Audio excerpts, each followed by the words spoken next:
सर्वांना नमस्कार. सगळ्यात आधी उत्सवाला 150 वर्ष झाली या निमित्ताने मला इथे सेवा करण्याची संधी दिली याबद्दल देवस्थानचा मी मनापासून आभारी आहे. आपल्या आजोळी खरं तर अशा प्रकारची सेवा देता येणं हे भाग्य आहे, त्यासाठी सर्वांचे आभार. आज माझ्या आजोबांची खरंच फार मनापासून आठवण येते. आज आजोबा असायला हवे होते. दादा मामा, आमचा मोठा मामा, मधू मामा आमचा, या सगळ्यांची आठवण येते. पण ह्या सगळ्यांचं स्मरण करतो आणि त्यांचा आशीर्वाद माझ्या पाठीशी आहे असं गृहीत धरतो आणि मी माझा विषय मांडतो. जेवढा काही मला वेळ दिला आहे तेवढ्या वेळामध्ये स्वातंत्र्यवीर सावरकरांनी एक ओळ सांगितलेली आहे. इतिहासाचे पान न पहिले कधी मिळायाचे, आरंभ याचा दुसऱ्या पानी शाप असे याते. म्हणजे काय तर इतिहासाचं पहिलं पान आपल्याला माहीत नसतं. इतिहास कुठून सुरू झाला ह्याचं पहिलं पान, ह्याची पहिली तारीख, ह्याचा पहिला दिवस आपल्याला काही सांगता येत नाही. त्याचं दुसरं पान मात्र कुठे आहे हे आपल्याला माहिती असतं. आणि या पहिल्या पानाच्या शोधासाठीच हा सगळा इतिहासाचा अभ्यास चाललेला आहे. इतिहासाचार्य राजवाड्यांपासून ते माझ्यासारख्या छोट्या विद्यार्थ्यापर्यंत हा आम्ही सगळे प्रवास करत आहोत. आजचा जो आपला विषय आहे छत्रपती शिवाजी महाराजांशी किंवा मराठ्यांच्या इतिहासाशी संबंधित असलेला, तर त्या विषयाची पार्श्वभूमी काय आहे, की ही गरज का पडली. खरं तर उत्तम चाललं होतं. म्हणजे शहाजीराजे भोसले हे सगळ्या शाह्यांमधले एक मोठे अधिकारी, मोठे जहागीरदार, आणि त्यांचा एक मुलगा पुण्यात येऊन राहतो आपल्या मातोश्रींबरोबर आणि जहागिरीचं कामकाज बघू शकत असतो. उत्तम चाललेलं असतं. काय अडचण आहे? अडचण सगळ्यात मोठी ही की आईवडिलांचे संस्कार. त्याची पार्श्वभूमी अशी की जेव्हा मी शहाजीराजांवरती पुस्तक लिहित होतो तेव्हा मी बऱ्याचदा असा विचार करायचो की माणसाकडे किती दूरदृष्टी असू शकते. ज्या काळामध्ये या देशावरती, या सबंध देशावरती मुसलमानांचं आक्रमण होतं आणि लोक अक्षरशः रडायला टेकलेली होती की आता आपलं उद्या सकाळी काय होणार, आपल्या घरातल्या माता भगिनी सुरक्षित राहणार का नाही राहणार, यांचं सगळ्यांचं काय होणार, या अशा प्रश्नांमध्ये असताना मालोजीराजे भोसलेंसारखा एक छोटा माणूस तो घृष्णेश्वराच्या, वेरूळच्या घृष्णेश्वराकडे असं साकडं घालतो की परमेश्वरा, मला मुलगा होऊ दे, मला जर मुलगा झाला तर मी तुझा जीर्णोद्धार करीन. आणि शंभू महादेव प्रसन्न होतात आणि एक पाहिजे का, ठीक आहे 2, राष्ट्राचा उद्धार करायचा असेल तर 2 पुत्र मी तुला देतो. असं म्हणून महाबली शहाजीराजे भोसले, त्यांचे बंधू शरीफजीराजे भोसले यांचा जन्म होतो. शहाजीराजांचं वैशिष्ट्य जर तुम्ही पाहाल या सगळ्या इतिहासात, म्हणजे छत्रपती शिवाजी महाराज असे का झाले याचं कारण त्याच्यात दडलेलं आहे की ज्या वेळेला सगळे लोक पाटीलक्या घ्या, सरदारक्या घ्या, देशमुख्या घ्या, हे सगळं करण्यामध्ये व्यग्र होते, तेव्हा शहाजीराजांच्या डोक्यात एकच विषय होता, एकच स्वप्न होतं की कधीतरी मी राजा होईन आणि हे सगळं मी वाटेन. आपलं राज्य असेल आणि त्यातसुद्धा त्यांचा हेतू माझं राज्य असेल आणि मी लोकांना त्रास देईन असं नाही. आपलं हिंदूंचं राज्य असेल आणि त्या हिंदूंच्या राज्यामध्ये आपल्याला लोकांना शांतता, सुख, समाधान, समृद्धी, स्थैर्य, ऐश्वर्य देता येईल. पण प्रत्येकाचं स्वप्न साकार होतं असं सांगता येत नाही. शहाजीराजांच्या काळामध्ये ते थोडंसं कठीण होतं. 1636 साल हे इतिहासातलं 2 अर्थांनी महत्त्वाचं आहे. 1636 सालामध्ये मुघल महाराष्ट्रावरती यायला लागलेले होते, ही एक बाजू, आणि दक्षिणेतली निजामशाही म्हणजे अहमदनगरची निजामशाही त्यावर्षी संपली. हे त्या अर्थाने इतिहासातली ही महत्त्वाची घटना. तर ती कशी संपली, तर शहाजीराजे भोसलेंनी ती चालवायला घेतली. आणि चालवायला घेतली म्हणजे एक 11 वर्षाचा मुर्तुजा निजामशहा याला त्यांनी मांडीवर घेतलं आणि त्याच्या नावाने ते कारभार करायला लागले.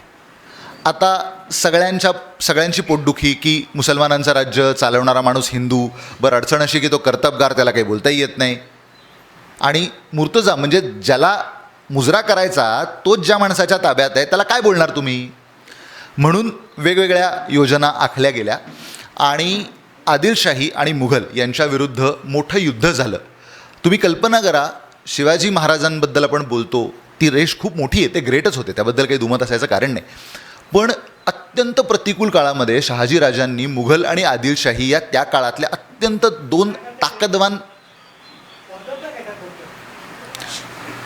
2 ताकदवान सत्ताधीशांना त्यांनी अंगावर घेतलं आणि त्याचा परिणाम स्वाभाविकच जो व्हायचा होता तो झाला. 1636 साली आपलं जे कल्याण आहे, म्हणजे आजचं डोंबिवली कल्याण जवळचं जे कल्याण आहे, तिथे माहुली नावाचा एक किल्ला आहे. त्या किल्ल्याच्या पायथ्याशी एक तह झाला. या तहाचं सगळ्यात मोठं वैशिष्ट्य काय माहिती आहे? तो तह मुर्तुजा निजामशहा एका बाजूला एका पार्टीमध्ये आणि मुघल आणि आदिलशाह असा घडलेला नाही आहे. तो तह शहाजीराजे भोसले आणि मुघल आणि आदिलशाह यांच्यात घडलेला आहे. राज्यकर्ता कोण? मुर्तुजा, थिअरॉटिकली. आणि शहाजीराजे इतके हुशार, ते असं सांगत राहिले माझं काही नाही आहे याच्यात, मला माझ्या राजांनी जे सांगितलं ते मी करत राहिलो. आता हे कुठल्याही शहाण्या माणसाला कळण्यासारखं आहे की 11 वर्षाचा मुलगा 40 वर्षाच्या माणसाला शहाणपणा सांगू शकेल का, ज्याला स्वतःची नाडी बांधता येत नाही. हे दरबारात ह्यांना विचारल्याशिवाय तो दरबारात येऊ शकत नसे, तर काय करेल तो बिचारा. पण आणि बरं, ऐकणारेही त्याच्यापेक्षा हुशार. ऐकणाऱ्यांनी शहाजीराजांना तह करून सोडून दिलं. त्यांच्यावर फक्त एकच मोठी अट घातली, ती म्हणजे महाराष्ट्रात परत यायचं नाही, तुम्ही कायमस्वरूपी कर्नाटकात जाऊन राहा. शहाजीराजे म्हणले उत्तम आहे, तिकडे जाऊन आपलं राज्य वाढवू, त्यात काय. आणि मुर्तुजाला मध्य प्रदेशात घेऊन गेले आणि त्यांनी त्याला ठार मारलं. या तहाच्या वेळची एक अतिशय महत्त्वाची घटना आहे. हे युद्ध चालू ठेवायचं का तह करून माघार घ्यायची, एक पाऊल मागे घ्यायचं आणि हे वाचवायचं वगैरे वगैरे, हा विचार करत असताना शहाजीराजांना त्यांचं कुलदैवत म्हणजे शिखर शिंगणापूरचा शंभू महादेव, या शंभू महादेवानी त्यांना स्वप्नात येऊन दृष्टांत दिला. आणि शहाजीराजांना त्यांनी सांगितलं की राजा, तू या यवनांशी युद्ध करण्यामध्ये आपला वेळ वाया घालवू नकोस, कारण तुझा हेतू चांगला असला तरी शक्ती त्यांची तुझ्यापेक्षा अधिक प्रबळ आहे, त्यामुळे ह्याच्यामध्ये तुझा प्राणनाश होईल. तर तू आपला प्राण वाचव आणि तू तह करून माघार घे. पण तू शोक मानू नकोस. तुझ्या पोटी जन्माला आलेला तुझा दुसरा पुत्र हा माझा अंश आहे आणि तो या पृथ्वीवरच्या यवनांचं निर्दालन करून ही अवनी निर्यवन करेल, असा प्रत्यक्ष परमेश्वरांनी शहाजीराजांना दृष्टांत दिला. बरं, हे मी माझ्या काही मनातलं सांगत नाही बरं का. शिवभारत, जे कवींद्र परमानंद गोविंद नेवासेकरांनी छत्रपती शिवाजी महाराजांच्या दरबारातले ते कवी होते, त्यांनी हे वर्णन लिहून ठेवलेलं आहे. सो म्हणजे छत्रपती शिवाजी महाराजांच्या समोर त्यांच्या आज्ञेनी, त्यांना माहीत असताना लिहिलं गेलेलं हे आहे. त्यामुळे ह्याच्यात काही बाजारगप आहे, नंतर लोकांनी मनाने लिहिलं असं काही घडलेलं नाही.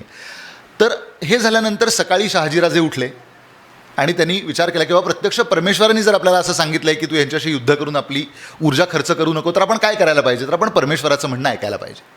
नाही तर कोणावर विश्वास ठेवणार आपण? परमेश्वरावरच सर्वाधिक अल्टिमेटली विश्वास ठेवायला पाहिजे.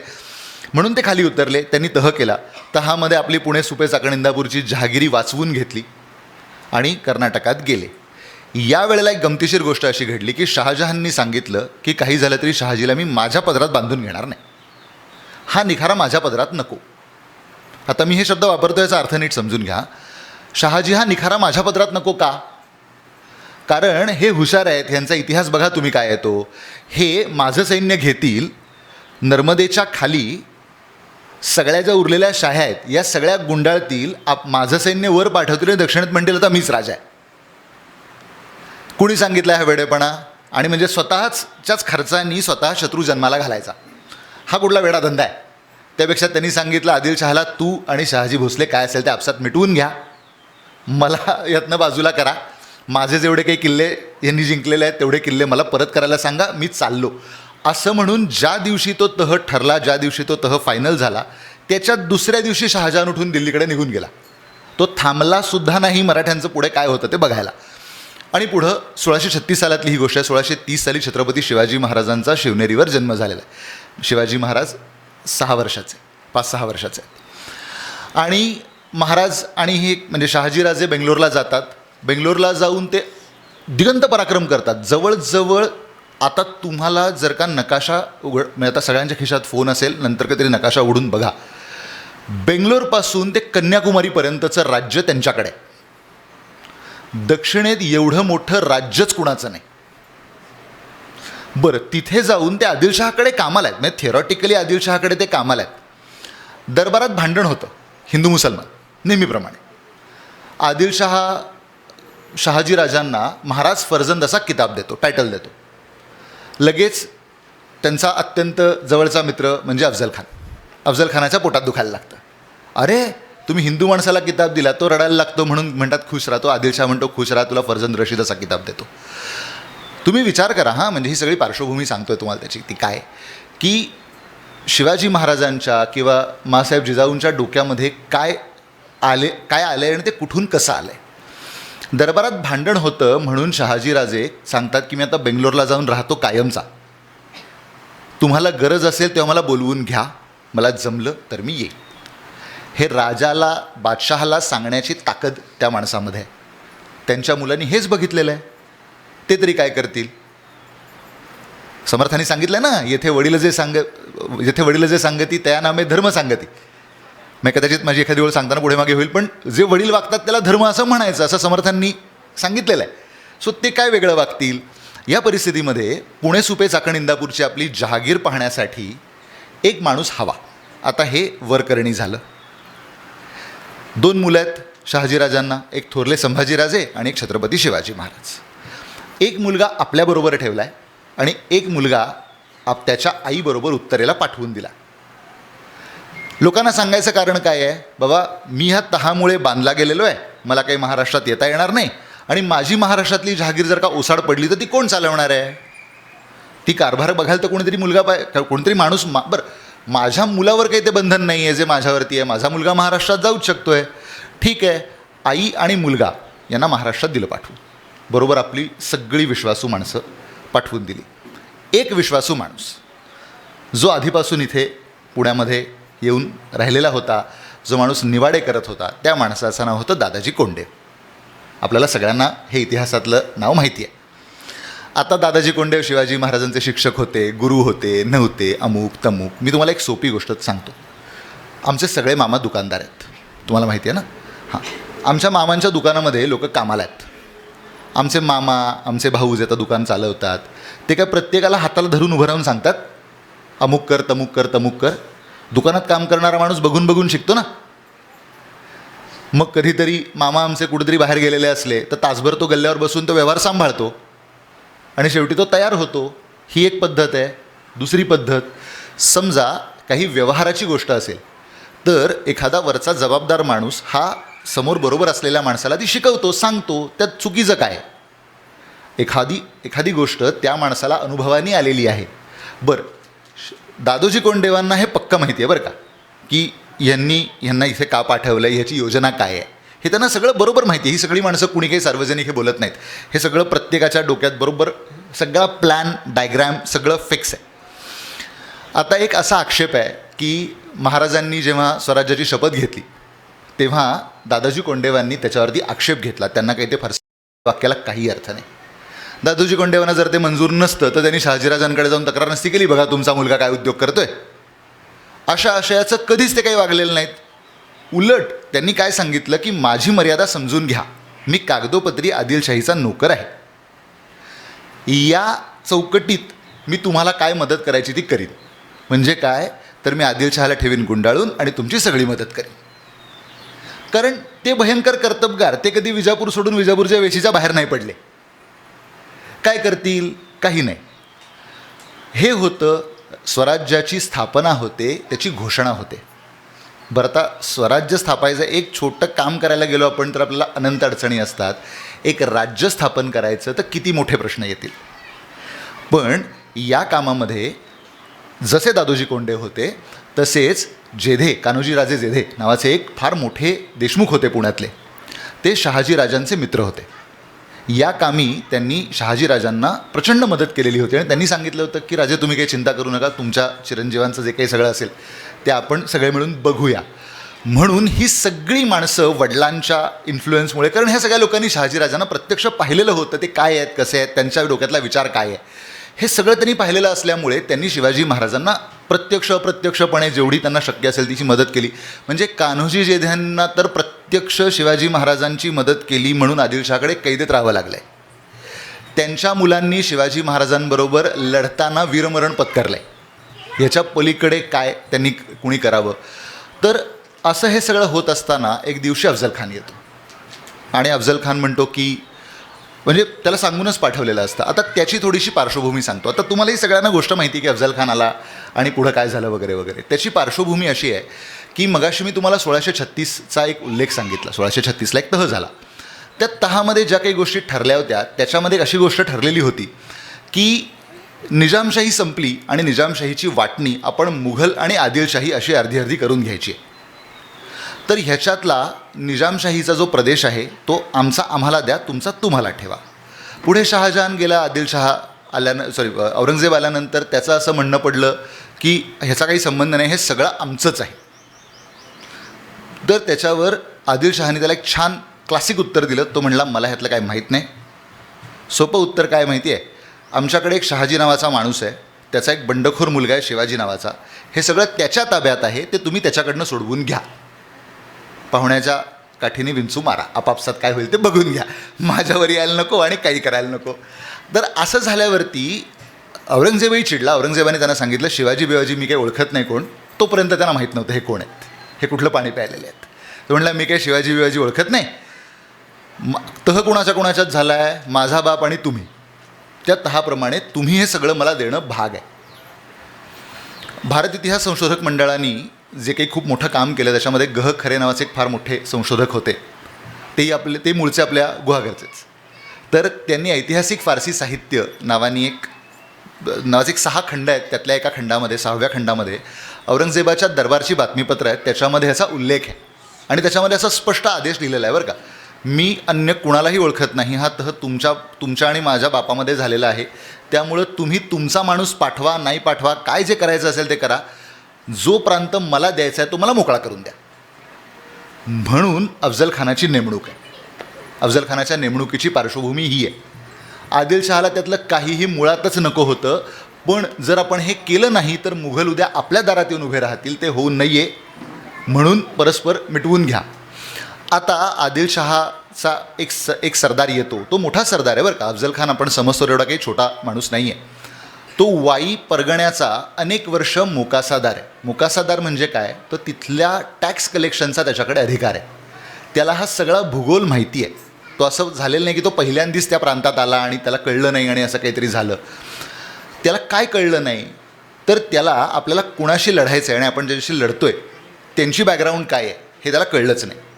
हे त्याच्या पराभवाचं सगळ्यात महत्त्वाचं कारण. म्हणजे काय, तर तो आला येताना म्हणजे अनेक देवस्थानांचा त्यांनी नाश केला वगैरे वगैरे, हे सगळं केलं. आता हा जेव्हा वाईत आला, वाईपासनं खाली प्रतापगडापर्यंत त्याला आणण्याचं काम एक पंताजी गोपीनाथ बोकील नावाच्या एका फार मोठ्या विद्वान माणसाने केलं. मी नेहमी सांगतो की ज्यांना परराष्ट्र नीतीत काम करायचं आहे ना, त्यांनी पंताजी गोपीनाथचं चित्र आपल्या ऑफिसमध्ये नेहमी लावलं पाहिजे. आदिलशहाच्या सगळ्यात त्या काळातल्या मोठ्या सरदाराला, शहाजीराजांच्या नंतरचा तो सगळ्यात मोठा सरदार, सगळ्यात प्रबळ, सगळ्यात ताकदवान माणूस, बुद्धिवानही होता, तो काय असा अडाणी बिडाणी नव्हता. त्याला कमरेच्या तलवारीला हातसुद्धा न घालता फक्त बोलण्यात गुंतवून आणि चांगल्या भाषेत सांगायचं तर गंडवून फसवून त्याला मरण्यासाठी तयार करणे, याच्यासाठी जे काही स्किल लागतं ते फक्त अशाच लोकांकडे असतं. कारण फॉरेन सर्व्हिसेसमध्ये असं सांगतात की if you should tell a person go to hell and it should sound like you are sending him for the world trip. एखाद्या माणसाला तुम्ही नरकात जा असं सांगितलं तर त्याला ऐकताना असं वाटलं पाहिजे की हा आपल्याला फॉरेन टूरवर पाठवतो आहे. ही कला फॉरेन सर्व्हिसेसमधल्या माणसांकडे असते. तर त्यांनी त्याला बरोबर प्रतापगडच्या खाली आणलं. पुढे प्रतापगडच्या खाली अफजल खानाचा जो काही कार्यक्रम व्हायचा होता तो झाला. आता त्याच्यामधली एक गमतीची गोष्ट की महाराजांनी काय वापरलं, तर वाघनख वापरलं का आणखीन काय वापरलं का काय वापरलं. आता हा एक नेहमीचा प्रश्न आहे. तर महाराजांनी समकालीन साधनं काय सांगतात ते मी तुम्हाला सांगतो. समकालीन साधनं असं सांगतात की महाराजांनी एक कृपाण पाहिलं कधी, म्हणजे छोटी तलवार असते, तलवारीसारखंच असतं मोठं, एक साधारणपणे ज्याचं ब्लेड एक 6 ते 7 इंचाचं छोट्या तलवारीसारखं असतं. आणि त्याची समकालीनची म्हणजे हे शिवभारतात कृपाणिका असा शब्द लिहिलेला आहे. आणि समकालीन जे फारसी साधनं आहेत त्याच्यामध्ये कोता येराक असं लिहिलेलं आहे. कोता येराक म्हणजे छोटी कोयतीसारखं, म्हणजे कोयती किंवा कुकरी पाहिलेली असेल ना, तर कुकरीसारखं एक शस्त्र. त्यांनी अफजल खानाचा वध केला असं लिहिलेलं आहे. आता वाघनखाची गोष्ट काय आली हेही सांगतो.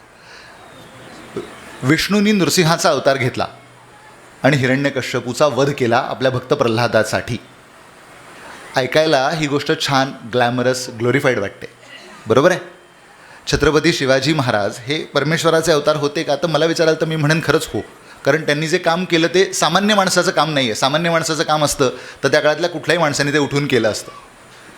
शिवाजी महाराजांकडे तो अलौकिक दैवी गुण होता म्हणून ते राज्य स्थापन करू शकले, अन्यथा कुठल्याही तुमच्या माझ्यासारख्या माणसाला ते जमलं असतं, पण ते नाही जमलं असंही इतिहासात सांगितलेलं आहे. तर त्यामुळं मग त्या गोष्टीला छान ग्लॅमर येतं. ती गोष्ट कथा प्रवचनांमध्ये, कीर्तनांमध्ये ऐकायला गोड वाटते, असा त्याचा अर्थ आहे. मुद्दा त्यातला समजण्याचा एवढाच आहे की प्रत्येक वेळेला परमेश्वरांनी छत्रपती शिवाजी महाराजांना काहीतरी शक्ती दिली, दिव्य शक्ती दिली, जी मानवी क्षमतेपेक्षा फार वरची होती आणि ज्याच्यामुळे महाराजांनी या सर्व आपल्या आलेल्या शत्रूंचा वध केला. अशा प्रकाराने हे राज्य चाललेलं आहे. एक दिवशी प्रत्यक्ष औरंगजेबांचे मामासाहेब पुण्यात येऊन बसतात. बरं, ते पुण्यातून का बसतात ही पण गंमत आहे, कारण पुण्यातली हवा छान आहे. मी पुण्यातच राहतो त्यामुळे मला माहिती आहे पुण्याची हवा ही तुलनेने छान आहे. हां, याची पार्श्वभूमी सांगतो काय आहे ती, म्हणजे मी असं म्हणतो आहे की माझ्या मनातलं सांगत नाही आहे. याचा आता त्या मुसलमानांच्याकडे नाती ही एक थोडीशी गमतीची भानगडीची गोष्ट आहे बरं का. जो त्याचा भाचा असतो, तो त्याचा जावई असतो, तो पुतण्या असतो, तो पण त्याचा जावई असू शकतो. तर त्याचा भाचा का पुतण्या ऑब्लिक त्याचा जावई त्याला असं म्हणाला की अहो तुम्ही काय इतका टाईमपास करताय, हा शिवाजी केवढा, आपण एक दिवस कधीतरी 2 दिवस ठरवू, एक मोहीम काढू आणि उरकून टाकू शिवाजीला. तर शाहिस्ते खान त्याला म्हणतो, बाळा तू लहान आहेस अजून, तुला व्यवहार राजकारण यातलं काही समजत नाही. शिवाजीला मारणं काय अवघड नाही, पण प्रॉब्लेम काय माहिती आहे, जर शिवाजीला आज मारलं किंवा त्याचं काय करायचं ते केलं तर औरंगजेब खुश होईल आणि आपल्याला काबूल कंधारला पाठवेल. आता काबूल कंधारपेक्षा पुण्यात राहणं सुखाचं आहे की नाही. तुम्ही भूगोलाचा विचार करा, काबूल कंधार किंवा बल्क बदक्षण म्हणजे आजचा अफगाणिस्तान किंवा त्याच्यावरची हिंदुकुश पर्वताची बाजू, त्याच्यापेक्षा पुणं उत्तम आहे. त्या काळात पुण्यात बरीच वाडाबिडाची झाडं होती, छान वातावरण होतं. हां, त्यामुळं बरं चाललं आहे की नाही. बरं, त्यांनी विचारलं तुझं काय वाईट चाललं आहे का इथं, तुला जे काय हवं आहे ते मिळतं आहे की नाही. पण प्रजेला होणारा त्रास हा शिवाजी महाराजांना बघवेना आणि म्हणून एक दिवशी तो प्रसंग आला, ज्या प्रसंगाला आपण उरी सिनेमानंतर त्या शब्दाला फार ग्लॅमर आलं.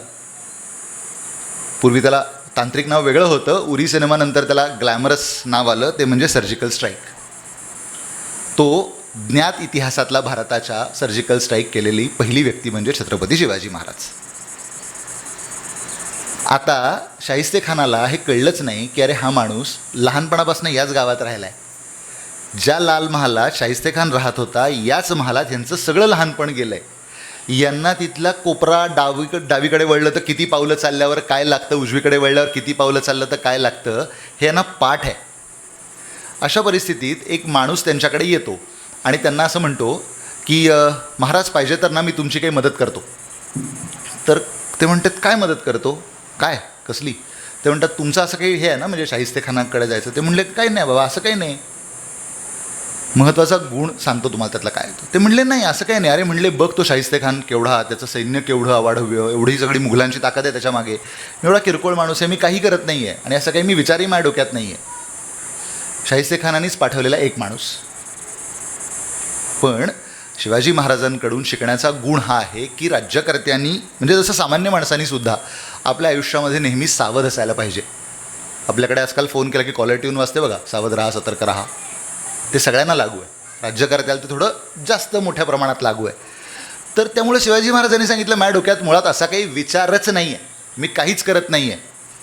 चला उत्तम. गेला माणूस बाहेर. शिवाजी महाराजांनी सांगितलं की सगळ्यात पहिले त्याचा बंदोबस्त करा. हा कुठून खबरा काढतो, ह्याला कुठून आपल्याकडून काय लिकेज आहे हे पहिलं क्लिअर करा आणि मग त्याच्यावर काय करायचं ते करा. सो एक दिवस आला ज्या दिवशी ते घुसले सगळे लाल महालामध्ये, लग्न आहे, वरात आहे, अशी काहीतरी कारणं काढून माणसं गोळा करून त्या आतमध्ये घुसले आणि शाहिस्ते खानाचा काटा काढला. फक्त त्या दिवशी शाहिस्ते खानाचं नशीब चांगलं म्हणून शाहिस्ते खानाचं जीवावरती आलेलं बोटावरती त्याच्या निभावलं. तो दरबारात गेल्यानंतर त्याला बक्षीस मिळालंच या कार्याचं. त्याला बंगालला सुभेदार म्हणून पाठवला आणि त्यावेळचा बंगाल हा आजचा पश्चिम बंगाल तुम्हाला जेवढा दिसतो तेवढा नाही बरं का. म्हणजे बंगाल म्हणजे पश्चिम बंगाल अधिक बांगलादेश, आजचा बांगलादेश अधिक त्यावेळच्या बंगालमध्ये बंगाल, बिहार आणि ओडिसा आजचा एवढा सगळा प्रांत त्यावेळच्या बंगालच्या सुभ्यामध्ये येत असे. तो बंगालचा प्रचंड मोठा सुभा होता आणि इथली सुभेदारी मिळणं हे त्या बाजूला बल्क बदक्षणची सुभेदारी मिळण्यासारखीच शिक्षा होती. का तर नद्यांना येणारे प्रचंड पूर, सगळ्या काही अनियमित गोष्टी, त्यामुळे डास चावून जीव जाणे, मलेरिया होऊन, हेच तिथल्या बहुतांश लोकांचं हे होतं. तर हे झाल्यानंतर शिवाजी महाराजांच्या आयुष्यातला सगळ्यात मोठा आणि सगळ्यात महत्त्वाचा प्रसंग येतो, तो म्हणजे त्यांचा राज्याभिषेक. या राज्याभिषेकाचं आपल्याकडे जे वर्णन आहे, म्हणजे मी त्याच्यावरती एक पुस्तक लिहिलं की या राज्याभिषेकाची पार्श्वभूमी काय, का शिवाजी महाराजांचा राज्याभिषेक का, आता ह्याच्यावरती मी एक साधारण 150 पानांचं पुस्तक लिहिलं आहे. अगदी थोडक्यात सांगायचं तर त्यांना ती गरज का वाटली, तर महाराजांनी जर राज्याभिषेक करून घेतला नसता तर आज मी इथे बोलायला उभा नसतो आणि तुम्ही हे सगळं ऐकायला बसलेलं नसता. हे त्याचं साधं कारण आहे. म्हणजे काय, तर सर्व पक्षाच्या लोकांनी शिवाजी महाराजांची संभावना चोर, डाकू, लुटारू, दरोडेखोर अशी केली असती आणि तो डाक कधी कोणाला पुसता आला नसता. त्यांनी राज्याभिषेक करवून घेतल्यामुळे या सगळ्याला काय म्हणतो आपण त्याला कायदेशीर मान्यता मिळाली. आता मी राजा आहे, आता मी अधिकृत राजा आहे, आता माझं अधिकृत राज्य आहे, त्यामुळे ह्या राज्यावर जो आक्रमण करेल तो माझा शत्रू आहे. या शत्रूला मारणं हे माझं काम आहे, राज्याची सीमा विस्तारणं हे माझं काम आहे. ही लेजिटिमसी त्याला मिळणं, त्या कार्याला मिळणं हे अत्यंत आवश्यक होतं. म्हणून शिवाजी महाराजांनी राज्याभिषेक करवून घेतला 1674 साली. पण त्याला 1674 साल का उजाडावं लागलं, ह्याचं सगळ्यात महत्त्वाचं कारण आहे की तुम्हाला राजा किंवा नेता हे लोकांनी म्हणायला लागतं. तुम्ही राजा आहात हे लोकांनी मान्य करायचं असतं की हा आमचा राजा आहे, हा आमचं रक्षण करेल, हा आमचा प्रतिपाळ करेल, हा आमच्यावरती अन्याय अत्याचार होऊ देणार नाही. ही जबाबदारी राजा हा माणूस घेईल असा विश्वास यायला साधारणपणे तेवढी वर्ष लागली. राज्याभिषेकानंतरची एक सगळ्यात महत्त्वाची गोष्ट म्हणजे दक्षिण दिग्विजय. आपल्या वडिलांची जेवढी काही सगळी जहागीर होती, त्या जहागिरीचा जो अर्धा भाग होता दक्षिणेकडचा, तो महाराजांच्या सावत्र भावाकडे होता. त्यांचं नाव होतं व्यंकोजीराजे, हे आपल्याला माहिती आहे सगळ्यांना. तर ते तिथपर्यंत जाऊन आलेत आणि तिथे गेल्यानंतर ते मागे जाऊन शांतपणे फक्त उभे राहिलेत. त्यावेळेला कुतुबशाहीमधले जे 2 मोठे मातबर लोक होते, अक्कण्णा आणि मादण्णा, हे कुतुबशाहीचे पंतप्रधान होते. या कुतुबशाहीचं म्हणजे आता खरं तर कुतुबशाही ही शिवाजी महाराजांची शत्रूच, पण त्या अक्कण्णा आणि मादण्णा हे शिवाजी महाराजांचं स्वागत करायला गेलेले होते की अरे कोणीतरी मोठा राजा आला. आणि अक्कण्णा आणि मादण्णांना अप्रत्यक्ष आनंद ह्याचा होता की अनेक वर्षांनी कोणीतरी हिंदू माणूस राजा झाला आहे, ते हिंदू राजाचं आपण आपल्या परीने का असेना पण स्वागत आपल्या राज्यात केलं पाहिजे. असं हे होतं. 1680 साली महाराजांचं निधन होतं. 1681 साली संभाजी महाराज राज्यकर्ते होतात, गादीवर येतात. परिस्थितीत काय फरक पडला आहे बघा. तोपर्यंत मुघल आणि मराठे यांचा सतत संघर्ष चालू आहे, पण औरंगजेब दक्षिणेत उतरला नाही आहे. महाराजांच्या मृत्यूनंतर प्रत्यक्ष औरंगजेबच दक्षिणेत उतरून ठाण मांडून बसला आहे. आता युद्ध अधिक प्रखर होतं, अधिक कडवं होत जातं आणि प्रतिकाराची साधनं कमी कमी होत जातात. कारण जोपर्यंत सरदार मोहिमा चालवत आहेत तोपर्यंत त्यात ढिसाळपणा असतोच. म्हणजे मुघलांच्याकडे ती एक फार मोठी जगप्रसिद्ध रीत आहे की मोहिमेच्या नावावरती टाईमपास करत राहणे आणि पैसे देत राहणे. कारण प्रॉब्लेम काय आहे की मोहीम संपली की हिशोब सांगायला लागतो. मोहीम जोपर्यंत चालू आहे तोपर्यंत चालू आहे. हां, मोहीम संपली की बादशाच्या दरबारात जाऊन बादशाला हिशोब सांगायला पाहिजे सगळ्या पैशाचा. तो कोण सांगणार, कारण सगळाच गैरव्यवहार आहे. काय सांगणार आपण पैसे. हां, म्हणजे हिशोबाच्या वहीत प्रत्येक रकमेच्या पुढे जर का तुम्ही देठा देठा देठा देठा, ज्यांना देठा माहीत नाही त्यांना सांगतो, देठा म्हणजे देवाला ठाऊक. प्रत्येक खर्चाच्या आकड्यापुढे तुम्ही जर का देवाला ठाऊक असं लिहिलेलं असेल तर बादशाने हिशोब विचारल्यावर बादशाला सांगायचं काय. त्यापेक्षा चालली मोहीम चालवत राहा. हा एक अत्यंत गमतीशीर प्रकरण. कारण काय आहे, राज्य आपलं नाही, राज्य आपल्या वडिलांचं नाही, पैसे आपल्याला कमवायचे नाही आहेत, लोकांना त्रास देणे, पैसे उकळणे आणि खिशात घालून आपलं घर भरणे. म्हणजे शाहिस्तेखानाची गोष्ट सांगत होतो ना, शाहिस्तेखान जेव्हा मेला तेव्हा औरंगजेबाने एक हुकूम काढला. तो म्हणला आमच्या मामाच्या वाड्याची जरा झडती घ्या बरं, काय काय आहे.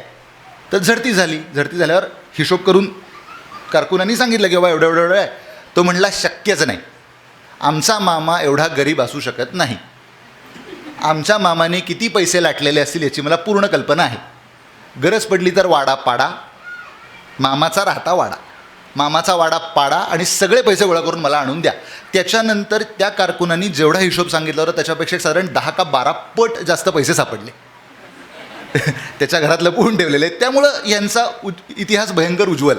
हां, तर असं काही करायचं नव्हतं. मोहिमा चालवत राहा. पण प्रत्यक्ष बादशाच उतरल्यानंतर असं वेडवाकडं वागण्याला सुद्धा मर्यादा येते. मग प्रखर संघर्ष, तीव्र संघर्ष होत जातो. छत्रपती संभाजी महाराजांचं कार्य हे अत्यंत अतुलनीय असंच कार्य आहे. प्रत्येकाला काही ना काहीतरी व्यक्तिगत मर्यादा ही असते. आपण त्या विषयात काही फारसं जायला नको. आणि काय होतं की प्रत्येकाचा स्वभाव, त्याची पार्श्वभूमी, संभाजी महाराजांची थोडी पार्श्वभूमी आपण समजून घेतली पाहिजे. जन्माला आल्यानंतर काही दिवसांमध्ये त्यांच्या मातोश्री गेल्या. त्यांचा सांभाळ त्यांच्या आजीनी केला. वडील कायम घरात नाहीतच. त्यामुळे वडिलांचं प्रेम, वडिलांचा आशीर्वाद, वडिलांचं मार्गदर्शन जे फार योग्य वयात मुलांना मिळावं लागतं ते दुर्दैवाने त्यांना कधी मिळालं नाही. आता दुसरी अडचणीची गोष्ट काय आहे तुम्हाला सांगतो. त्यांच्या उरलेल्या ज्या काही 6-7 सावत्राया होत्या काय वाईट होत्या का? तर त्या वाईट होत्या असं नाही आहे.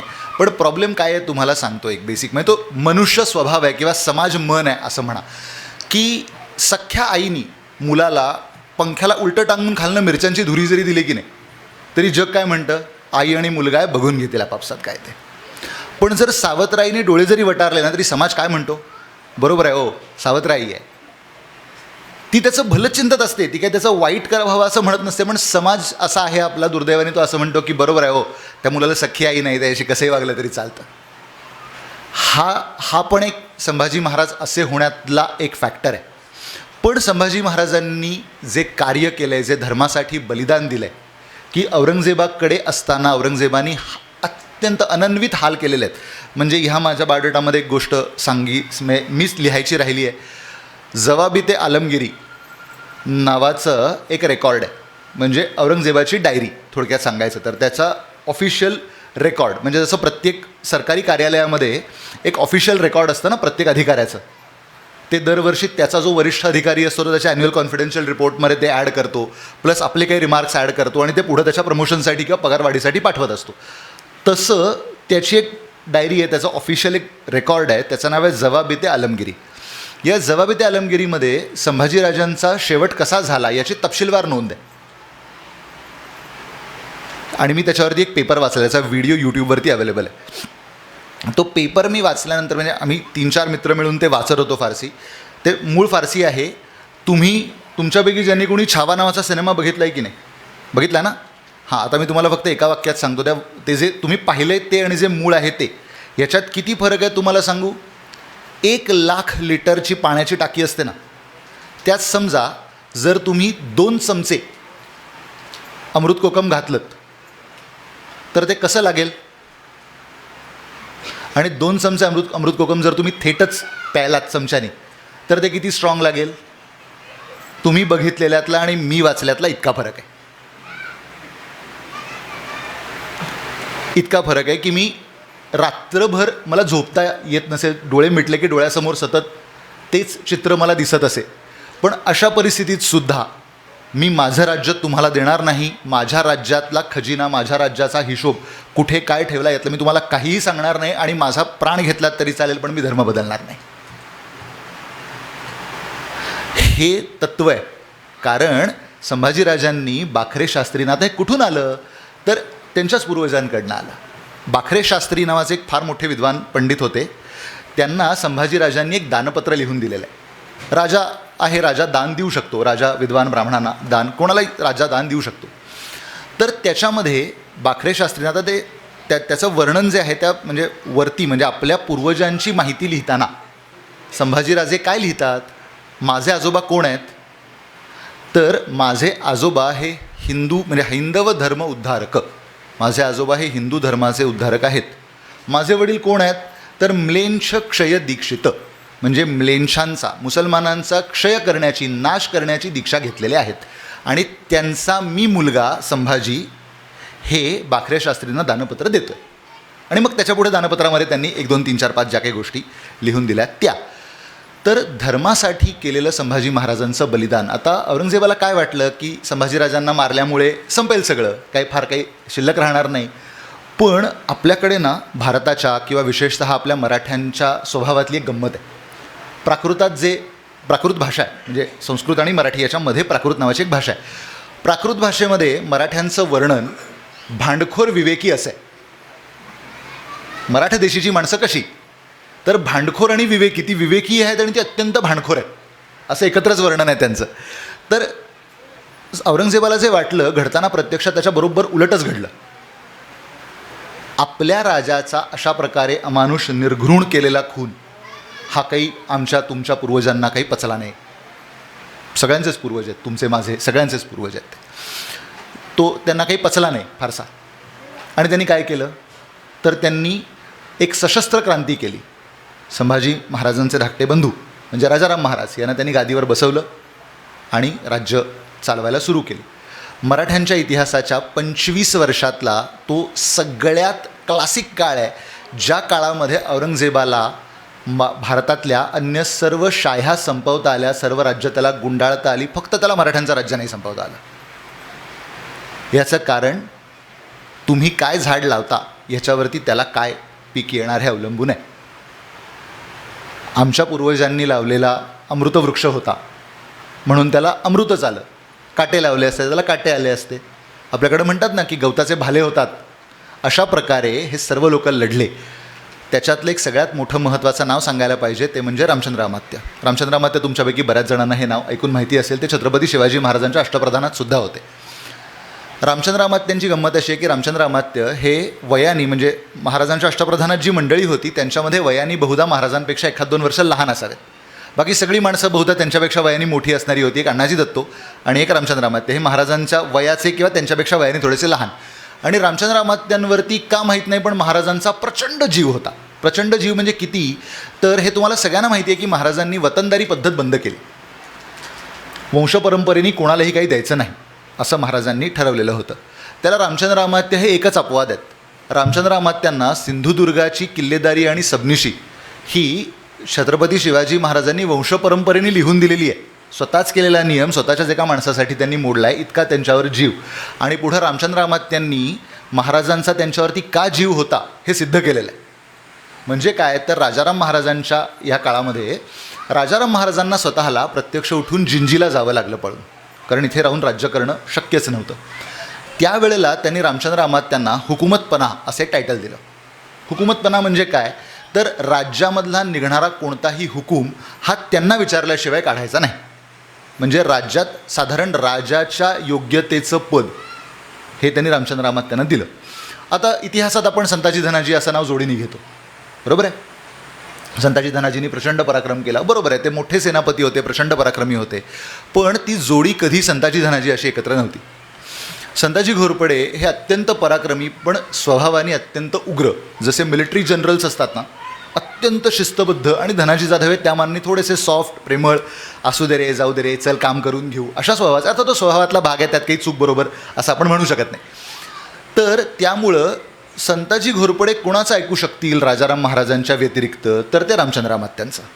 म्हणून योजना अशी की रामचंद्र अमात्यांच्या बरोबर संताजी घोरपडे आणि धनाजी जाधवांबरोबर त्यावेळेला जो कोणी, म्हणजे गदाधर प्रल्हाद असतील किंवा शंकराजी नारायण असतील, हे दोनपैकी कोणीतरी एक धनाजी जाधवांबरोबर, आणि ह्यांनी त्यांना कार्यक्षेत्र वाटून दिली.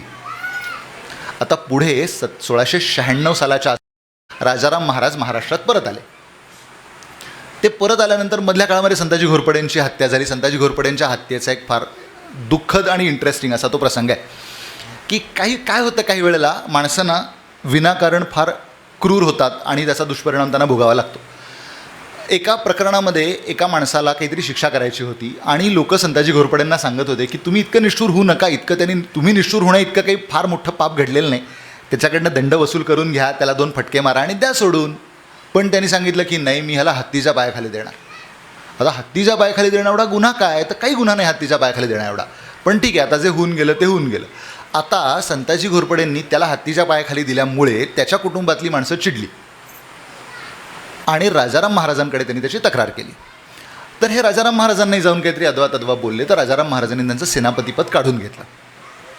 आता सेनापतीपद गेलं आणि धनाजी जाधवांना सेनापतीपद मिळालं. याचा सगळ्यात मोठा जो काही मानसिक फटका बसला तो रामचंद्र अमात्यांना, कारण त्यांनी सगळ्यात पहिलं रामचंद्र अमात्यांनाच ऐकवलं राजाराम महाराजांनी की मी सांगत होतो ह्याला सेनापती करू नका, तुम्ही सांगितलं सेनापती करा म्हणून तुमच्या शब्दासाठी सेनापती केलं आणि आज माझ्यावर काय दिवस आला बघा. माझा सेनापती दरबारात उभा राहून मलाच कमी जास्ती बोलतोय, हे बरोबर नाही. म्हणून सेनापतीपद रामचंद्र अमात्य म्हणले तुम्ही राजा आहे, तुमचं राज्य आहे, तुम्ही ठरवा काय करायचं ते, माझं काय. ते जेव्हा परत येत होते ना महाराष्ट्रामध्ये, तेव्हा त्यांच्याबरोबर एक 20-25च माणसं होती बरं का त्यांच्याबरोबर असणारी. आता तेव्हा आत्तासारखं काही तंत्रज्ञान नव्हतं. एक मुघलांचा गुप्तहेर फिरत होता आणि त्याला संताजी घोरपडे नावाचा माणूस दिसला.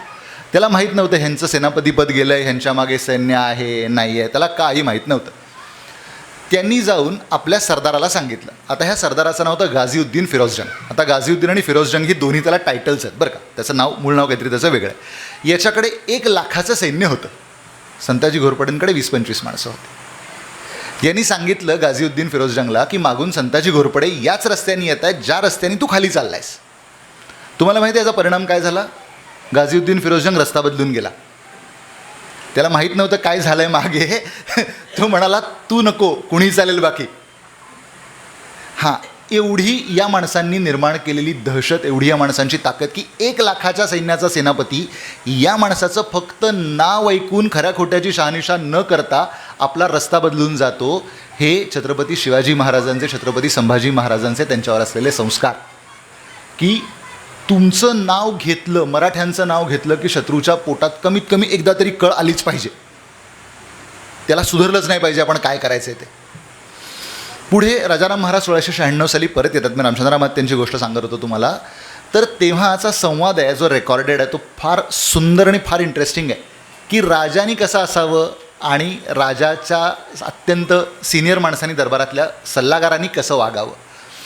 तर राजाराम महाराज परत आल्यानंतर रामचंद्र माते त्यांना काय सांगतात की हे थोरल्या महाराजांचं राज्य, त्याचे आजचे मालक तुम्ही आदेश दिला म्हणून तुमच्या आदेशाप्रमाणे मला जशी बुद्धी परमेश्वरांनी दिली तसं मी हे राज्य चालवलं आहे. आता तुम्ही परत आला, हे तुमचं राज्य तुम्हाला परत घ्या आणि तुम्ही याचा कारभार करा. आता ह्याचा उरलेला अर्धा भाग जास्त इंटरेस्टिंग आहे, फार सुंदर आहे तो. त्याच्यावरती राजाराम महाराज त्यांना असं म्हणतात, राज्य थोरल्या महाराजांचंच, आमच्या बुद्धीला वाटलं तुम्हाला चालवायला द्यावं म्हणून तुम्हाला चालवायला दिलं, ते काय आता आम्ही परत घेत नाही. ते राज्य तुम्हीच चालवा. तुम्ही चालवा म्हणजे काय, मी राजा आहेच, पण मला राज्य परत देऊन तुम्ही कुठं जाणार आहे? तुम्ही रिटायर होऊन घरी नाही जायचं आहे. तुम्ही या राज्याचे प्रमुख 4-5 स्तंभ जे असतात प्रत्येक राज्याचे, त्यातले एक तुम्ही आहात. तुम्ही कुठं जाता राज्य सोडून? तुम्ही कुठे जायचं नाही आहे. तुमच्यावरचा राज्याचा भार, राज्याची जबाबदारी ही तुमच्यावरची कधी काढून घेतली जाणार नाही. आणि दुर्दैवाने 1700 साली राजाराम महाराजांचं सिंहगडावरती निधन होतं आणि पुन्हा मराठ्यांच्या राज्यामध्ये एक पोकळी निर्माण होते का काय अशी परिस्थिती होते. तेव्हा महाराणी ताराबाई असतात, राजाराम महाराजांच्या पत्नी. त्यांचा मुलगा म्हणजे दुसरा शिवाजी. आता या काळामध्ये संभाजी महाराजांच्या पत्नी महाराणी येसूबाई आणि त्यांचा मुलगा म्हणजे शाहू महाराज हे मुघलांच्या कैदेत आहेत बुऱ्हाणपूरला. आणि ते अत्यंत वाईट परिस्थितीमध्ये दिवस काढतायत. म्हणजे यासाठी शाहू महाराजांचं आणि महाराणी येसूबाईंच्या काय म्हणतात पायावर जितक्या वेळ डोकं ठेवावं प्रत्येक हिंदू माणसानी ते कमीच आहे. की अत्यंत तरुण वयात त्या आयुष्यभर मुघलांच्या कैदेमध्ये राहिल्या, मरेपर्यंत त्या मुघलांच्या कैदेमध्ये राहिल्या. त्या कारण त्या परत आल्या, त्यांनी बघितलं आपला मुलगा राजा झाला आणि त्याच्यानंतर काही दिवसांनी त्यांचं निधन झालं. पण त्यांनी आपलं चारित्र्य जपलं. मुसलमानी लोकांच्या कैदेमध्ये राहून आपलं चारित्र्य जपणं ही अत्यंत मोठी महत्त्वाची गोष्ट होती. त्याच्यानंतर शाहू महाराज ते वयाने फार लहान होते, ते 5-7 वर्षाचे होते जेव्हा ते मुघलांच्या कैदेत पडले. ते काय सांगायचे माहिती आहे, मला शिधा आणून देत जा, मला शिजलेलं अन्न आणून देत जाऊ नका, कारण तुम्ही याच्यामध्ये जर का गोमांस घातलं असेल तर मला ते खाताना कळणार नाही. तुम्ही मला शिधा द्या, मी कच्चा खाईन, नाही तर मी शिजवून खाईन. आजोबा वडील यांच्याकडून ते तुमच्या DNA मध्ये जसं आलेलं असतं ना तसेच तुम्ही असता, त्याच्यापेक्षा काही तुम्ही फार वेगळे होऊ शकत नाही. तर महाराणी ताराबाईंनी प्रचंड पराक्रम केला. महाराणी ताराबाई, धनाजी जाधव, शंकराजी नारायण ही सगळी माणसं ही महाराष्ट्राच्या किंवा भारताच्या एकंदर इतिहासामध्ये सोन्याच्या अक्षरांनी लिहावी अशी माणसं आहेत. आणि 1707ला शेवटी औरंगजेब ज्या मराठ्यांना संपवण्यासाठी आला होता, मराठ्यांनी त्याला कधीही आपल्या घरी परत जाऊ दिलं नाही. त्याला शेवटी महाराष्ट्रात मरावं लागलं. भिंगारला तो मेलानगरजवळ आणि खुलदाबादला त्याचं थडगं बांधलेलं आहे म्हणजे आजच्या संभाजीनगरमध्ये. हा, कारण मी त्याला कधी औरंगाबाद म्हणत नाही. माझ्यासाठी काही औरंगजेब हा माझ्यासाठी आदर्श नाही, माझ्यासाठी संभाजी महाराज आदर्श आहेत. त्यामुळे संभाजीनगरला आजच्या त्याचं थडगं बांधलेलं आहे.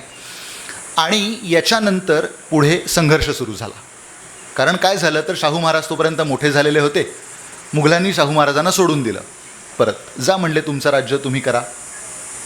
आणि शाहू महाराज आणि महाराणी ताराबाई यांच्यामध्ये वाद सुरू झाला की खरा राज्याचा वारस कोण. आता ह्याचे 2 क्लेमंट्स होते आणि त्या दोघांचंही म्हणणं त्यांच्या बाजूनी जर तुम्ही विचार केला तर तुम्हाला कळणार नाही की चूक कोणाचं आणि बरोबर कोणाचं आहे.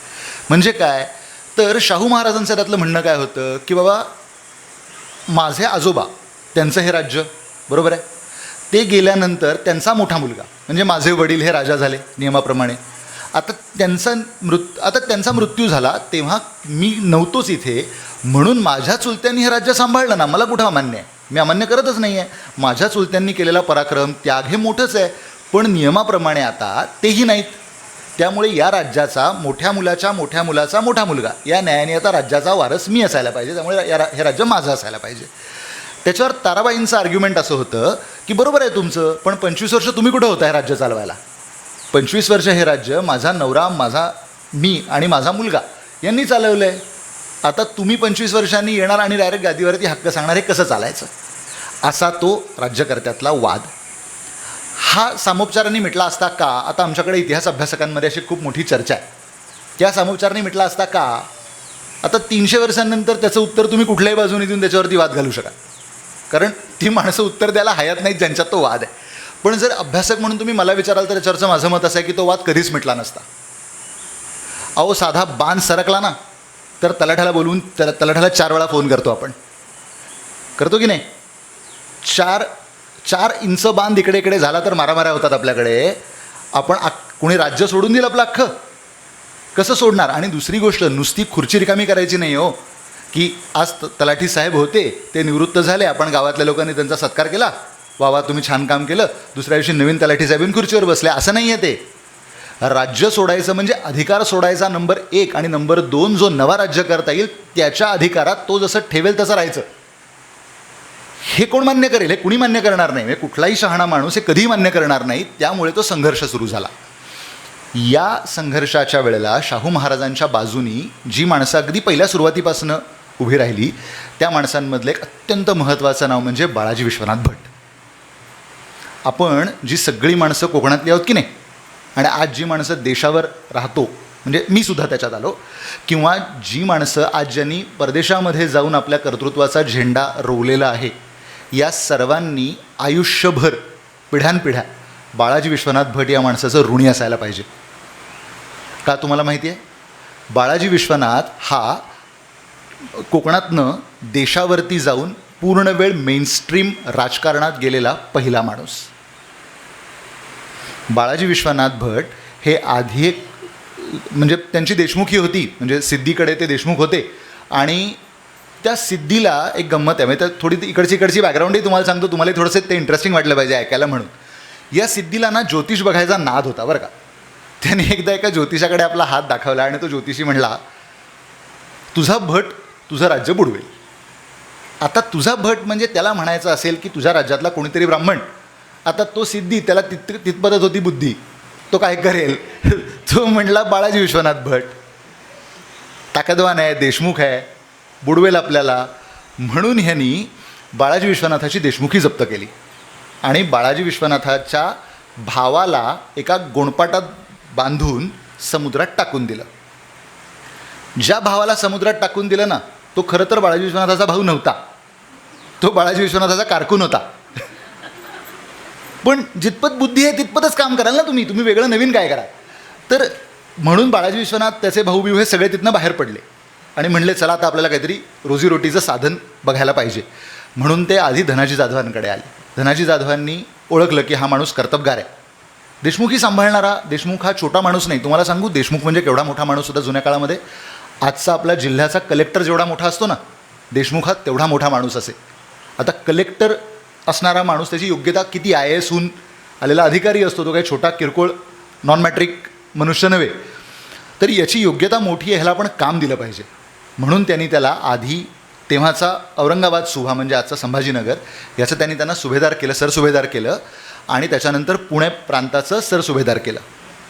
त्यामुळं बाळाजी विश्वनाथ हे तोपर्यंत लोकांना माहीत झालेले होते की हा कोण माणूस आहे. आणि त्यांना हे पटलेलं होतं की अरे नाही, संभाजी महाराजांचा मुलगाच राजा झाला पाहिजे. म्हणून ते त्यांच्याकडे गेले. आणि तेव्हा त्यांचे जुने मालक, आता त्यांच्या जुन्या मालकांना वळवणं भाग होतं, कारण धनाजी जाधवांसारखा सेनापती ज्याच्या पक्षात आहे त्याच्या पक्षाचा जय होणार हे स्वाभाविक आहे. म्हणजे त्यात काही वेगळं सांगायची गरज नाही. म्हणजे आता मी तुम्हाला संताजी घोरपड्यांचं उदाहरण सांगितलं. धनाजी जाधवांची मोरॉरलेस त्यांच्याकडे बघितल्यावर तीच परिस्थिती होत असे. अहो, चांदा ते बांदा म्हणजे केवढा महाराष्ट्र आहे बघा. या प्रदेशामध्ये एकदाही शत्रूच्या हातात न सापडलेला सेनापती येतो. म्हणजे जे म्हणतात की नाही आपल्याकडे म्हण आहे ना की मुघलांच्या घोड्यांना संताजी धनाजीचे घोडे पाण्यात दिसत असत, खरोखर ती परिस्थिती होती. हे ऐतिहासिक रेकॉर्ड आहे, मी काही गंमत सांगत नाही तुम्हाला त्यातली, की धनाजी जाधवांच्या मागे पळून आमची घोडी छाती फुटून मरतात अशा तक्रारी आहेत मुघलांकडे त्यांच्या अधिकाऱ्यांनी किंवा त्यांच्या लोकांनी केलेल्या. इतकी ताकदवान माणसं आहेत. तर त्यामुळं बाळाजी विश्वनाथांनी धनाजी जाधवांना मनवलं, त्यांना कन्व्हिन्स केलं की तुम्ही या पक्षात या. आणि धनाजी जाधव 1708 साली ताराबाईंचा पक्ष सोडून शाहू महाराजांच्या पक्षात आले. आणि पुढं मग त्यामुळं ताराबाईंना लढायला काही स्कोपच राहिला नाही. सेनापतीच फुटून गेल्यानंतर कसं युद्ध होणार. मग तो एक मोठा प्रवास सुरू झाला. आणि मग त्याच्यानंतर ताराबाई, आजचा पन्हाळा, आता आज कोल्हापूरला जे महत्त्व आहे ना ते त्या काळात पन्हाळ्याला फार महत्त्व होतं. कारण पन्हाळ्याला सगळीकडून खूप छान प्रोटेक्शन आहे. त्यामुळं लपण्यासाठी राहण्यासाठी लोक पन्हाळ्याची नेहमी निवड करत असत. तर त्यामुळं त्या ताराबाई पन्हाळ्यावरती गेल्या आणि तिथून त्या आपला कारभार करायला लागल्या. शाहू महाराज थोडेसे स्वभावाने सॉफ्ट होते. ते म्हणले की आता फार मारामारी करण्यात काही पॉईंट नाही, कारण शेवटी गेलं तर घरचंच आहे. म्हणजे नुकसान झालं तर माझ्याच घरातलं आहे, माझीच चुलती याच्यामध्ये मारली जाणार आहे. आणि ह्याच्यामध्ये आपल्या कुळाची कीर्ती नाही, याच्यामध्ये आपल्या कुळाला अपकीर्ती आहे. आणि आपण मुसलमान आहोत का की आला तर टाक मारून, चुलती असली तर काय फरक पडतो आपल्याला, मार, असं होऊ शकतं का. तर असं आपल्यात होऊ शकत नाही. आपण हिंदू लोक आहोत. आपल्या दृष्टीने आपली चुलती ही साधारणपणे आपल्या चुलती, मावशी, मामी ह्या आपल्या आईसारख्याच धरण्याची आपल्याकडे पद्धत आहे. त्यामुळं हे सोडून द्या, ह्याला की हे फार ताणत बसू नका. जेव्हा परत अंगावर येतील तेव्हा बघू आपण काय करायचं ते. म्हणून शाहू महाराजांनी तो विषय काही फार ताणला नाही, त्यांनी तो एका पॉईंटच्या बाहेर सोडून दिला. पुढे इथून सगळं बाळाजी विश्वनाथांचं कर्तृत्व. 1708 साली बाळाजी विश्वनाथाला एक पद नवीन तयार करून दिलं शाहू महाराजांनी. ते पद होतं सेनाकर्ता. सेनाकर्ता म्हणजे काय, तर सैन्य तुम्हीच उभा राहा आणि सैन्याला प्रशिक्षण तुम्हीच द्या. पैसे पाहिजेत ना, सैन्य कुठून उभं करणार नाही. तर 13 लाख रुपये मोईन दिली. आमचे जुने सैनिक होते. हां, बरोबर एक्सप्रेशन आहे तुमचं. मोईन दिली म्हणजे काय केलं माहिती आहे का काका. मोईन दिली म्हणजे प्रोव्हिजन आहे अकाउंटमध्ये असं लिहिलं, पैसे दिलेच नाहीत. फक्त खाते पे लिख असं फक्त 13 लाख रुपयाची तरतूद करण्यात आलेली आहे. ते 13 लाख रुपये कधी वटले नाहीत. कारण 13 लाख रुपये द्यायला 13 लाख रुपये असायला तर पाहिजेत राज्याच्या तिजोरीत, नाहीतर पैसे कुठनं देणार. पण ती काय आहे, ती सायकल आहे, ती कधीतरी मोडायला पाहिजे. म्हणजे सैन्य नाही म्हणून पैसे नाहीत, पैसे नाहीत म्हणून सैन्य नाही. पण बाळाजी विश्वनाथांनी स्वतःच्या क्रेडिटवरती हे सगळं केलं. म्हणून मला जे म्हणलं ना की बाळाजी विश्वनाथाचा आपण कायमस्वरूपी आभारी असलं पाहिजे. जर आमचा परशुराम हा मूळ पुरुष असेल ना, म्हणजे वैदिक काळातला, तर आधुनिक काळातला बाळाजी विश्वनाथ भट हा आमचा खरं तर मूळ पुरुष आहे, ज्यांनी आम्हाला प्रगतीचा मार्ग दाखवला. नाही तर मी तुम्हाला अगदी म्हणजे कुठल्याही इथल्या बसलेल्या सगळ्या मोठ्या माणसांचा रोष पत्करून सांगतो, बाळाजी विश्वनाथासारखा माणूस जर देशावर जाऊन कर्तबगार झाला नसता, कर्तबगारी सिद्ध झाली नसती, तर आमचे सगळ्यांचे पूर्वज आजही कोकणात शेंड्या उडवत आचमनं टाकत फिरले असते. या पलीकडे त्यांना काही भविष्य नसतं. कारण मराठ्यांच्या राज्याच्या मेनस्ट्रीम पॉलिटिक्समध्ये जाऊन इतकं मोठं होणं ही गोष्ट सोपी नाही. त्याच्यासाठी तुम्हाला फार मेहनत घ्यायला लागते. ती त्यांनी काय घेतली तेही सांगतो. तर अशा प्रकारे हे बाळाजी विश्वनाथ. मग पुढे काय झालं, यांचे शाहू महाराजांचे सेनापती होते ते म्हणजे तुम्हाला सगळ्यांना मोरोपंत पिंगळे माहिती आहेत, छत्रपती शिवाजी महाराजांचे ते पंतप्रधान. तर यांचाच मुलगा, सेनापती नाही सॉरी पंतप्रधान, तर यांचाच मुलगा पुढे पंतप्रधान झाला शाहू महाराजांचा. आणि जे सरखेल आपले आंग्रे, या आता आंग्र्यांनी कोल्हापूरच्या बाजूला जावं का साताऱ्याच्या बाजूला यावं असा एक वाद सुरू होता. म्हणजे ताराबाईंना आता विचार करा, जसं धनाजी जाधव हे आपल्या पक्षात असावेत असं प्रत्येकाला वाटेल, तसं कान्होजी आंग्रे आपल्या पक्षात असावेत असंही प्रत्येकाला वाटेल. कारण एवढ्या मोठ्या समुद्रावरती ज्या माणसाचं नियंत्रण आहे, एवढा मोठा पराक्रमी माणूस, शिवाजी महाराजांपासून ज्या माणसांनी हे सगळं सांभाळलं, इतका मोठा माणूस आपल्या पक्षात असावा असं प्रत्येक माणसाला वाटेल. त्यात काय आहे, तर त्यासाठी निगोसिएशन्स चालू होती, त्यासाठी प्रयत्न, बोलणी चालू होती. आणि मध्येच काय झालं, तर पिंगळ्यांचं आणि त्यांचं निगोसिएशन फिसकटलं. त्यांनी पिंगळ्यांबरोबर गेलेल्या 50-100 माणसांना कैद करून ठेवलं. आता आली पंचायत. राजाच्या पंतप्रधानाला जर का तुम्ही अडकवून ठेवलं तर याचा अर्थ राजाची पोझिशन डळमळीत झाली. ही संधी आहे, इथे संधी आहे आणि ती आपण घेतली पाहिजे हे समजणारा माणूस म्हणजे बाळाजी विश्वनाथ. बाळाजी विश्वनाथांनी शाहू महाराजांना हे पटवून सांगितलं की महाराज तुम्ही अन्य कुठल्याही माणसाला पाठवा, पाहिजे तर मला पाठवा, मी जातो, म्हणजे मलाच पाठवा, मी जातो. हां, पण ते असं म्हणायचं नसतं ना राजाला, की राजाला असं बोलताना थोडं सांभाळून बोलायला लागतं, की कुणालाही पाठवा. साहेबांना असं थोडीच म्हणणार. की त्यांनी सांगितलं की मला पाठवा, मी जातो. शाहू महाराजांनी विचारलं का? त्यांनी सांगितलं की आंग्र्यांनासुद्धा कळू दे की शाहू महाराजांचं राज्य हे एका माणसावर अवलंबून नाही. शाहू महाराजांनी जर ठरवलं तर ते एकाला 100 माणसं उभी करू शकतात. फक्त त्यांनी सांगितलं की मी गेलो आणि मी सगळं निगोसिएशन केलं तर मी कुठल्या अधिकारात करू तेही मला सांगा. आजच्यासारखं नाही ना, ईमेल करतो, व्हॉट्सॲप करतो, विचारून सांगतो, पटकन सांगा 2 मिनटात, मग ओके आहे, असं काही नाही ना. म्हणून त्यांनी सांगितलं की ठीक आहे, जर तू हे निगोसिएशन यशस्वी केलंस तर मी तुला पेशवा करीन, तू पेशव्याच्याच अधिकारात जाऊन काय बोलायचं ते बोलून घे. राज्याचा पंतप्रधान झालेला माणूस. आता ह्या माणसाचं काळीज किती मोठं आहे बघा. आंग्र्यांनी अट काय घातली माहिती आहे? तुम्ही मला लोहगडावर भेटायला या, एकटे या आणि निशस्त्र या. कल्पना करा, आंग्र्यांसारखा माणूस साधारणपणे ज्याला समुद्रावरचा शिवाजी महाराज असं म्हणलं जात असे, इतका मोठा माणूस काय अट घालतो की तुम्ही या, एकटे या, निशस्त्र या. या माणसाचं काळीज एवढं मोठं की हा माणूस एकटा गेला आणि निशस्त्र गेला. बघितल्यावर आंग्र्यांनी त्यांना मिठी मारली आणि म्हणले की तुझं काळीज खूप मोठं आहे, तू मोठा माणूस होशील, बोल आता काय करायचं. त्यांनी सांगितलं काय करायचं म्हणजे तुम्ही जे थोरल्या महाराजांच्या बाबतीत केलं तेच आमच्या महाराजांच्या बाबतीत करायचं. वेगळं काय करणार तुम्ही वेगळं करू काय शकता. आणि आंग्र्यांच्या लक्षात आलं की अरे नाही, आपण शाहू महाराजांची बाजू घ्यायला पाहिजे. आता ह्याच्यात बाळाजी विश्वनाथांची पॉलिसी, बाळाजी विश्वनाथांनी चालवलेलं डोकं, त्यांनी काय केलं, त्यांनी सांगितलं की तुम्ही असं नका येऊ आमच्या महाराजांना भेटायला. असं काय बरं दिसतं का? तुम्ही काय रस्त्यावर पडलेला माणूस आहे का की असं मी हाताला धरून नेलं आणि महाराजांकडे भेटायला घेऊन गेलो? असं नका करू. आपण एक काम करू, आपण एक व्यवस्थित दिवस ठरवू. त्या दिवशी तुम्ही या, साताऱ्यात या, महाराजांची भेट घ्या आणि तुम्ही मोठे आहात, ते राजाच आहेत, तुम्ही आपापसात काय ते ठरवून घ्या, मी काय त्याच्यात बोलणार नाही, म्हणजे मी लहान आहे, मी कशाला पडू वगैरे वगैरे सगळा उद्योग. बाळाजी विश्वनाथांनी साताऱ्यामध्ये साधारणपणे राजाचं लग्न असावं ना इतपत डेकोरेशन करून ठेवलं होतं आणि सांगितलेलं होतं की या माणसाला इतर हत्तीवर बसवायचं किंवा पालखीत बसवायचं. या माणसाचा दरबारात येईपर्यंत जमिनीला पायच लागला नाही पाहिजे. म्हणजे सतत हत्तीवर बसलेल्या माणसाला काय होतं, जी माणसं कधीतरी चौपाटीवरती, घोड्यावरती, उंटावरती बसली असं त्यांना माहिती असतं कधी उतरतोय असं होतं. सतत जर का तुम्हाला साताऱ्यात उतरल्यापासून हत्तीवरच बसवून गावभर फिरवत राहिले तर एका पॉईंटला त्या माणसाला त्याचा वैताग येईल की नाही. भले त्याला ते आवडो न आवडो, पटो न पटो, सोडा आता, उतरवा एकदा. ते म्हणले उतरवा, ठीक आहे, पालखी तयार आहे, जा पालखीत बसून, पायच लागत नाही जमिनीला. मग त्या आंग्र्यांनाही कळलं की अरे हां, ही माणसं आपलं योग्य आदरातिथ्य करतायत. या माणसांनी, यांच्या आजोबांनी पणजोबांनी आपल्याला जो मान दिला तोच मान ही माणसं आपल्याला देत आहेत. म्हणून पुढे त्यांनी सांगितलं की ठीक आहे, आता मी कायम तुमच्याबरोबर आहे. हा बाळाजी विश्वनाथांचा सगळ्यात मोठा, म्हणजे साधारण एक मोठा स्ट्रॅटेजिक विजय. बाळाजी विश्वनाथांनी त्याच्या पुढं केलेलं काम हे फार अलौकिक आहे. ते दिल्लीला गेले आणि मराठ्यांच्या नावाने मुघलांचे पैसे वसूल करण्याच्या सनदा घेऊन आले. आता लोकांना वाटतं की म्हणजे त्यांनी राज्य मुघलांकडे दिलं का? नाही, तुम्ही मुद्दा समजून घ्या. मुघलांच्या इतिहासात मुघलांच्या तिजोरीत पैसे कधीच भरायचे नसतात.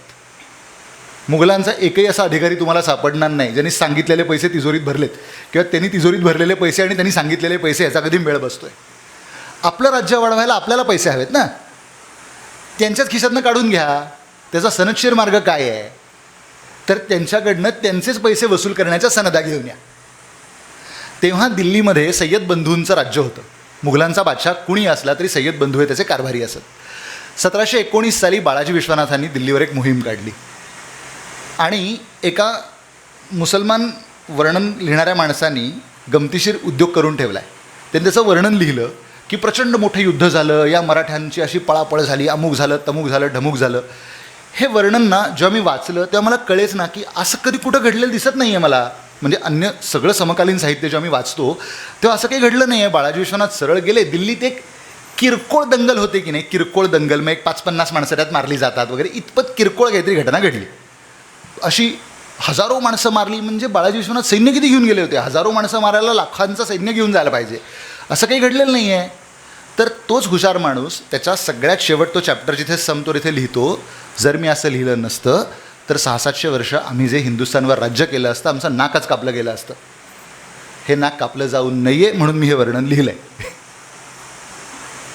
इतकी ती छोटी गोष्ट होती. आता त्या दिवशी आणखीन एक इंटरेस्टिंग गोष्ट घडली. भविष्यात घडणाऱ्या घटनांशी त्याचा संबंध आहे. तो काय आहे? आता ही दंगल जेव्हा झाली दिल्लीमध्ये तेव्हा मारामारी झाली. ऑफकोर्स आता सगळ्यांनीच तलवारी उपसल्या, दोन्ही बाजूच्या लोकांनी मारामारी झाली. मुसलमानांकडच्या पक्षातल्या एका माणसानी पालखीवर वार केला. पालखीत एक माणूस बसला होता, त्याच्यावरती त्यांनी वार केला असं समजून की पालखीत बसलेला माणूस हा पेशवा आहे. त्यांना माहीत नव्हतं घोड्यावर बसलेला तो पेशवा आहे. त्यांनी ज्याच्यावर वार केला तो माणूस म्हणजे नाना फडणवीसाचे आजोबा. हे कारकून होते, त्यांचे कारभारी होते. कारण त्यांचं असं ठरलेलं होतं, ॲग्रीमेंट असं होतं की जर राजांनी आम्हाला एक भाकरी दिली, भटांना एक भाकरी दिली, तर त्यातली चतकोर भाकरी आम्ही भानूंना देऊ. नाना फडणवीसांचं मूळ आडनाव भानू, ते वेळाच गावचे. तर यातली एक चतकोर भाकरी आम्ही तुम्हाला देऊ. त्यामुळे बाळाजी विश्वनाथ पंतप्रधान झाले म्हणून बाळाजी विश्वनाथांचे मुख्य अधिकारी हे नाना फडणवीसांचे पूर्वज झाले. आता आपल्याबरोबर आलेला माणूस, आपली जबाबदारी, हा मारला गेला, याच्या घरच्यांना सांभाळणं ही आपली जबाबदारी आहे. म्हणून पुढं बाळाजी विश्वनाथ, बाजीराव, नानासाहेब या सगळ्यांनी या फडणवीसांचं सगळं जे काही पुढचं होतं हे सगळं केलं. त्यांच्याशी सोयरिकीही केली, सोयरिकीही त्यांच्याशी केल्या. अप्पा बळवंत मेहेंदळे नावाचे, म्हणजे पुण्यात अप्पा बळवंत चौक माहिती आहे सगळ्यांना, ते बळवंतराव मेहेंदळे यांची एक बाळाजी विश्वनाथांची एक बहीण त्यांच्याकडे दिलेली होती. आणि या बळवंतराव मेहेंदळे एक बहीण म्हणजे नाना फडणवीसाची आई. अशा प्रकारे अप्रत्यक्ष सोयरिकीही केली. त्यांचं घरही चालवलं, त्यांचं घर त्यांनी उदयाला आणलं. आणि पुढे नाना फडणवीस किती कर्तबगार होते हे आपल्याला सगळ्यांना माहिती आहे. ही पार्श्वभूमी, कुठून माणसं येतात आणि मोठी होतात हे आपल्याला फक्त साधारण माहिती असावं. तर 1719 साली बाळाजी विश्वनाथ हे करून परत आले. आणि त्यातली सगळ्यात महत्त्वाची गोष्ट म्हणजे पैशाच्या सनदा आणल्या बिणल्या हे सगळं एका बाजूला आहेच महत्त्वाचं. दुसरं महत्त्वाचं, ते महाराणी येसूबाईंना परत घेऊन आले. जे अनेक वर्ष प्रयत्न करूनही कोणालाही शक्य होत नव्हतं, ते त्यांनी करून दाखवलं. आणि महाराणी येसूबाई परत आल्या.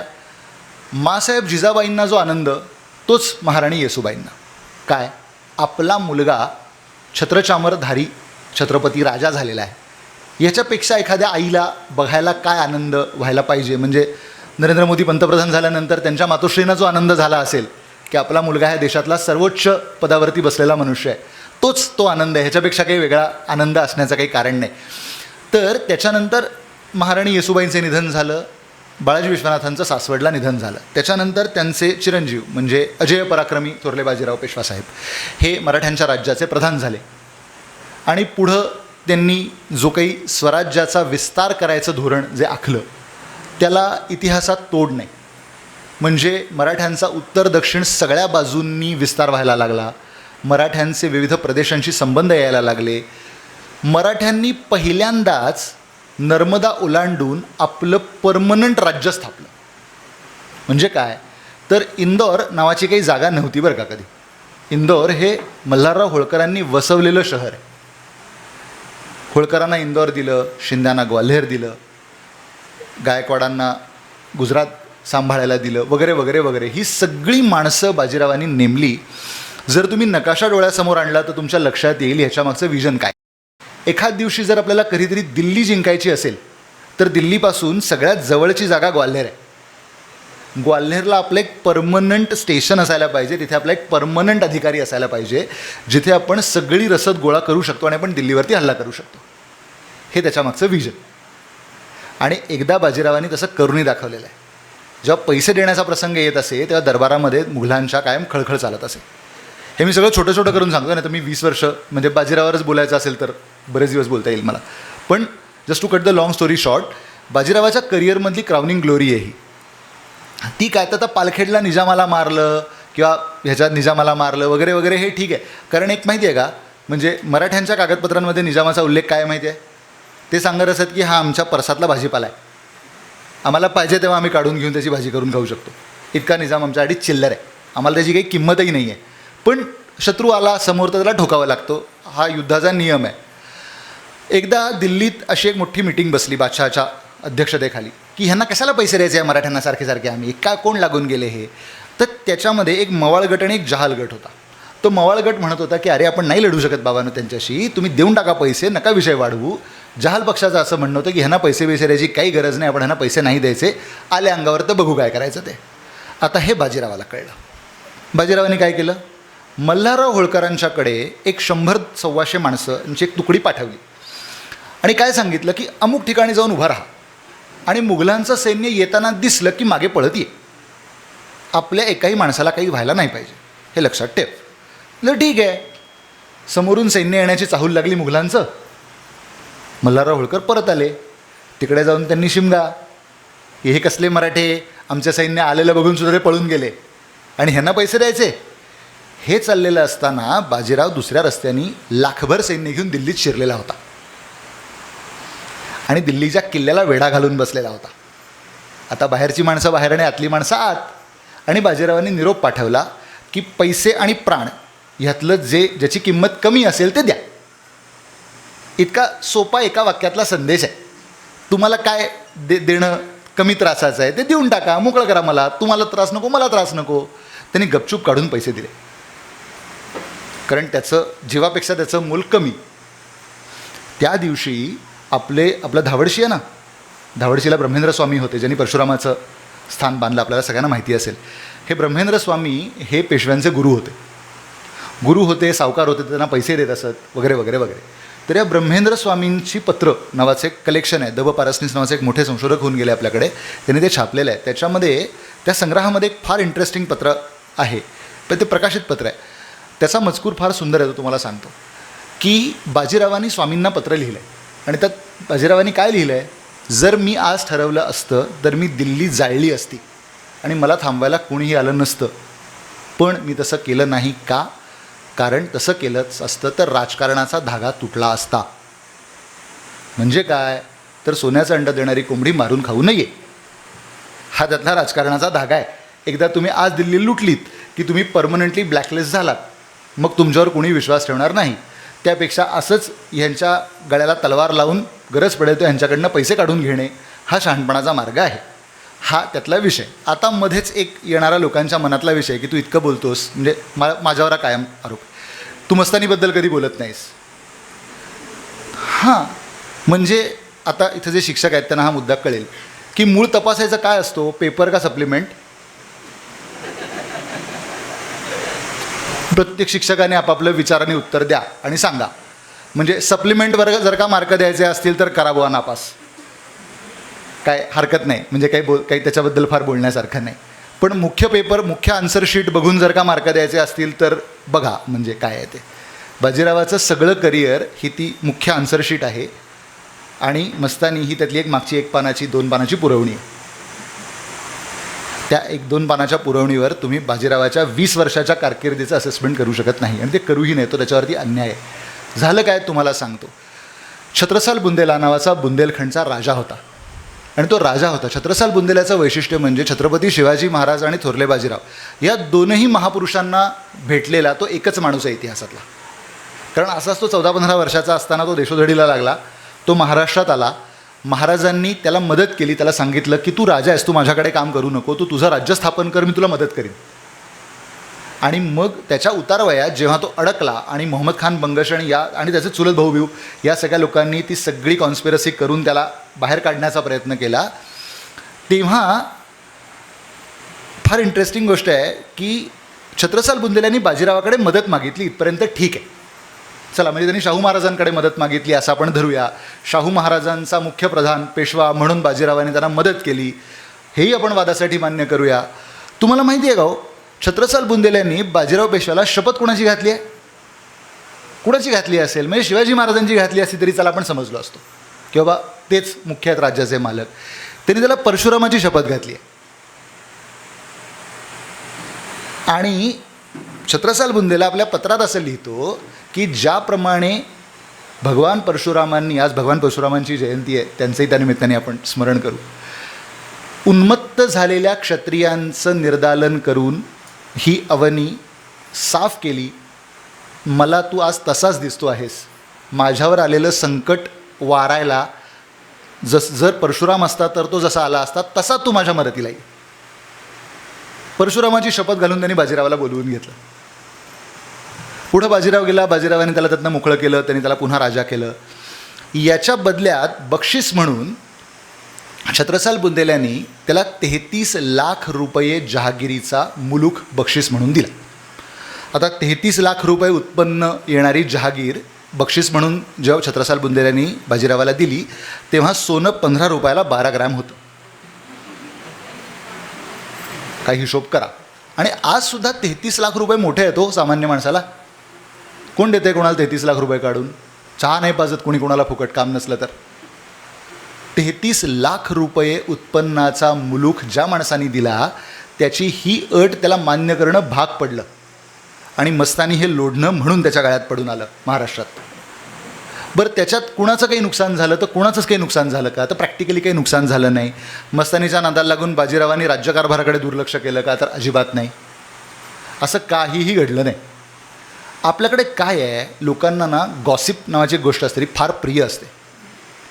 कुठेही उभं राहिलं तरी लोक गॉसिप करणे, कुचाळग्या करणे हा लोकांचा आवडता छंद आहे. याचं कारण काय माहिती आहे का? जेव्हा तुम्ही त्या माणसाच्या लेवलला जाऊ शकत नाही की नाही, तेव्हा तुमच्या लेवलला त्याला कसं आणता येईल याची साधारण ती सगळी ते आपल्या बुद्धीचं दारिद्र्य आहे. ते दुसरं ह्याच्या पलीकडे काहीही नाही. हां, म्हणजे अरे एवढा पराक्रमी माणूस, अरे मस्तानी, हो की ठीक आहे. म्हणजे मी नेहमी लोकांना असं म्हणतो की ठीक आहे, तुझ्यात धमक असली तर तू करून बघ, जमतंय का? तू करून बघ. हां, म्हणजे देशावर, घाटावर, आता कुठल्याही जातीचं हे नाही आहे त्याच्यामध्ये, पण घाटावरती मराठा समाज जो आहे की नाही, त्यांच्याकडे ही एक जनरल म्हण आहे बरं का. म्हणजे होती आत्तापर्यंत, म्हणजे माझ्या वडिलांच्या पिढीपर्यंत ती होती. ते सांगतात बाई ठेवायची असेल तर बाजीराव होऊन दाखवा आधी, त्याच्याशिवाय तो उद्योग करू नका. हां, म्हणजे ते जमलं तर ते करा, असा तो साधा विषय आहे त्यातला. तर ह्याच्यात राज्याचं काही नुकसान झालं का? तर नाही झालं. उलट 33 लाख रुपयाची जागीर ॲडिशनल राज्याला मिळाली, जो राज्याचा पंतप्रधान आहे. आता बघा ना, आज आपले जे पंतप्रधान आहेत त्यांना देश चालवण्यासाठी विविध कॉम्प्रोमाइजेस करावीच लागतात. तुम्हाला मला आवडो किंवा न आवडो, त्या खुर्चीवर बसणाऱ्या माणसाचा तो नाईलाज असतो, त्याला काही करता येत नाही. आपण लहान माणसं असतो, आपण जेवढं बातम्यात वाचतो तेवढंच आपल्याला कळतं. त्यांच्या समोरच्या फाईलमध्ये काय लिहिलेलं आहे हे आपल्याला कधी कळत नाही आणि ते कळण्याची आपली योग्यताही नाही. तर त्याला ते कॉम्प्रोमाइज करावं लागलं. पुढे पुण्यात वाद काय झाला? आमच्याकडे पुण्यातल्या सगळ्या शेंडी उडवणाऱ्या माणसांना ना खूप ती हुशार माणसं आहेत सगळी. फक्त तोंडाच्या वाफेवर इंजिन चालवू शकतात, इतकी ताकद असणारी माणसं आहेत ही सगळी. हां, हो, खरंच तोंडाच्या वाफेवर इंजिन विमानाचं सुद्धा इंजिन चालवतील. रेल्वे बिल्वे किरकोळ गोष्टी आहेत. हां, आपण काहीही करायचं नाही. हां, मी पुण्यात बघितलेलं आहे. म्हणजे मी नेहमी म्हणतो की तुम्हाला बायको डब्यात भाजी कुठली करून देणार हे विचारत नाही, आणि तुम्ही सांगता की सदाशिवराव भाऊनी पानिपतला जायला नको होतं. म्हणतो लेका, तुला बायको विचारत नाही डब्यात भाजी भेंडीची देऊ का गवारीची देऊ, तू सांगणार नानासाहेबांनी काय करायला पाहिजे होतं, बाजीरावांनी काय करायला पाहिजे होतं. तर पुण्यातल्या सगळ्या ब्रह्मवृंदांनी असं ठरवलं की आपण बाजीरावावर बहिष्कार टाकू. तेव्हा शनिवार वाड्याच्या बांधकाम झालेलं होतं, वास्तुशांतवेस, हे सगळे विषय चाललेले होते. 2 उत्तरेतले ब्राह्मण आलेले होते, ते त्या गोतसभेमध्ये होते. त्या गोतसभेमध्ये त्यांनी सांगितलं की तुमचा प्रॉब्लेम काय माहिती आहे, तुम्ही कधी बाजीरावाला तलवार चालवताना बघितलंच नाही आहे. लक्षात ठेवा, तुमच्या शेंड्या ह्या त्याच्या तलवारीवर अवलंबून आहेत, त्याची तलवार तुमच्या शेंडीवर अवलंबून नाही. दुसरं, तो जातीने ब्राह्मण आहे, तो काय करेल, घटकाभर आपल्या हातातली तलवार चिमाजी अप्पाच्या हातात देईल आणि घराची वास्तुशांत करून घेईल, पैसे तुमचे बुडतील. दक्षिणा तुमची बुडेल ह्याचा विचार करा. आणि त्याच्यानंतर तो राज्यकर्ते त्यांनी तुम्हाला वाळीत टाकलं तर तुम्हाला कोणी सत्यनारायणाची पूजा सांगायलाही बोलवणार नाही, याचा विचार करा. सगळे थंड,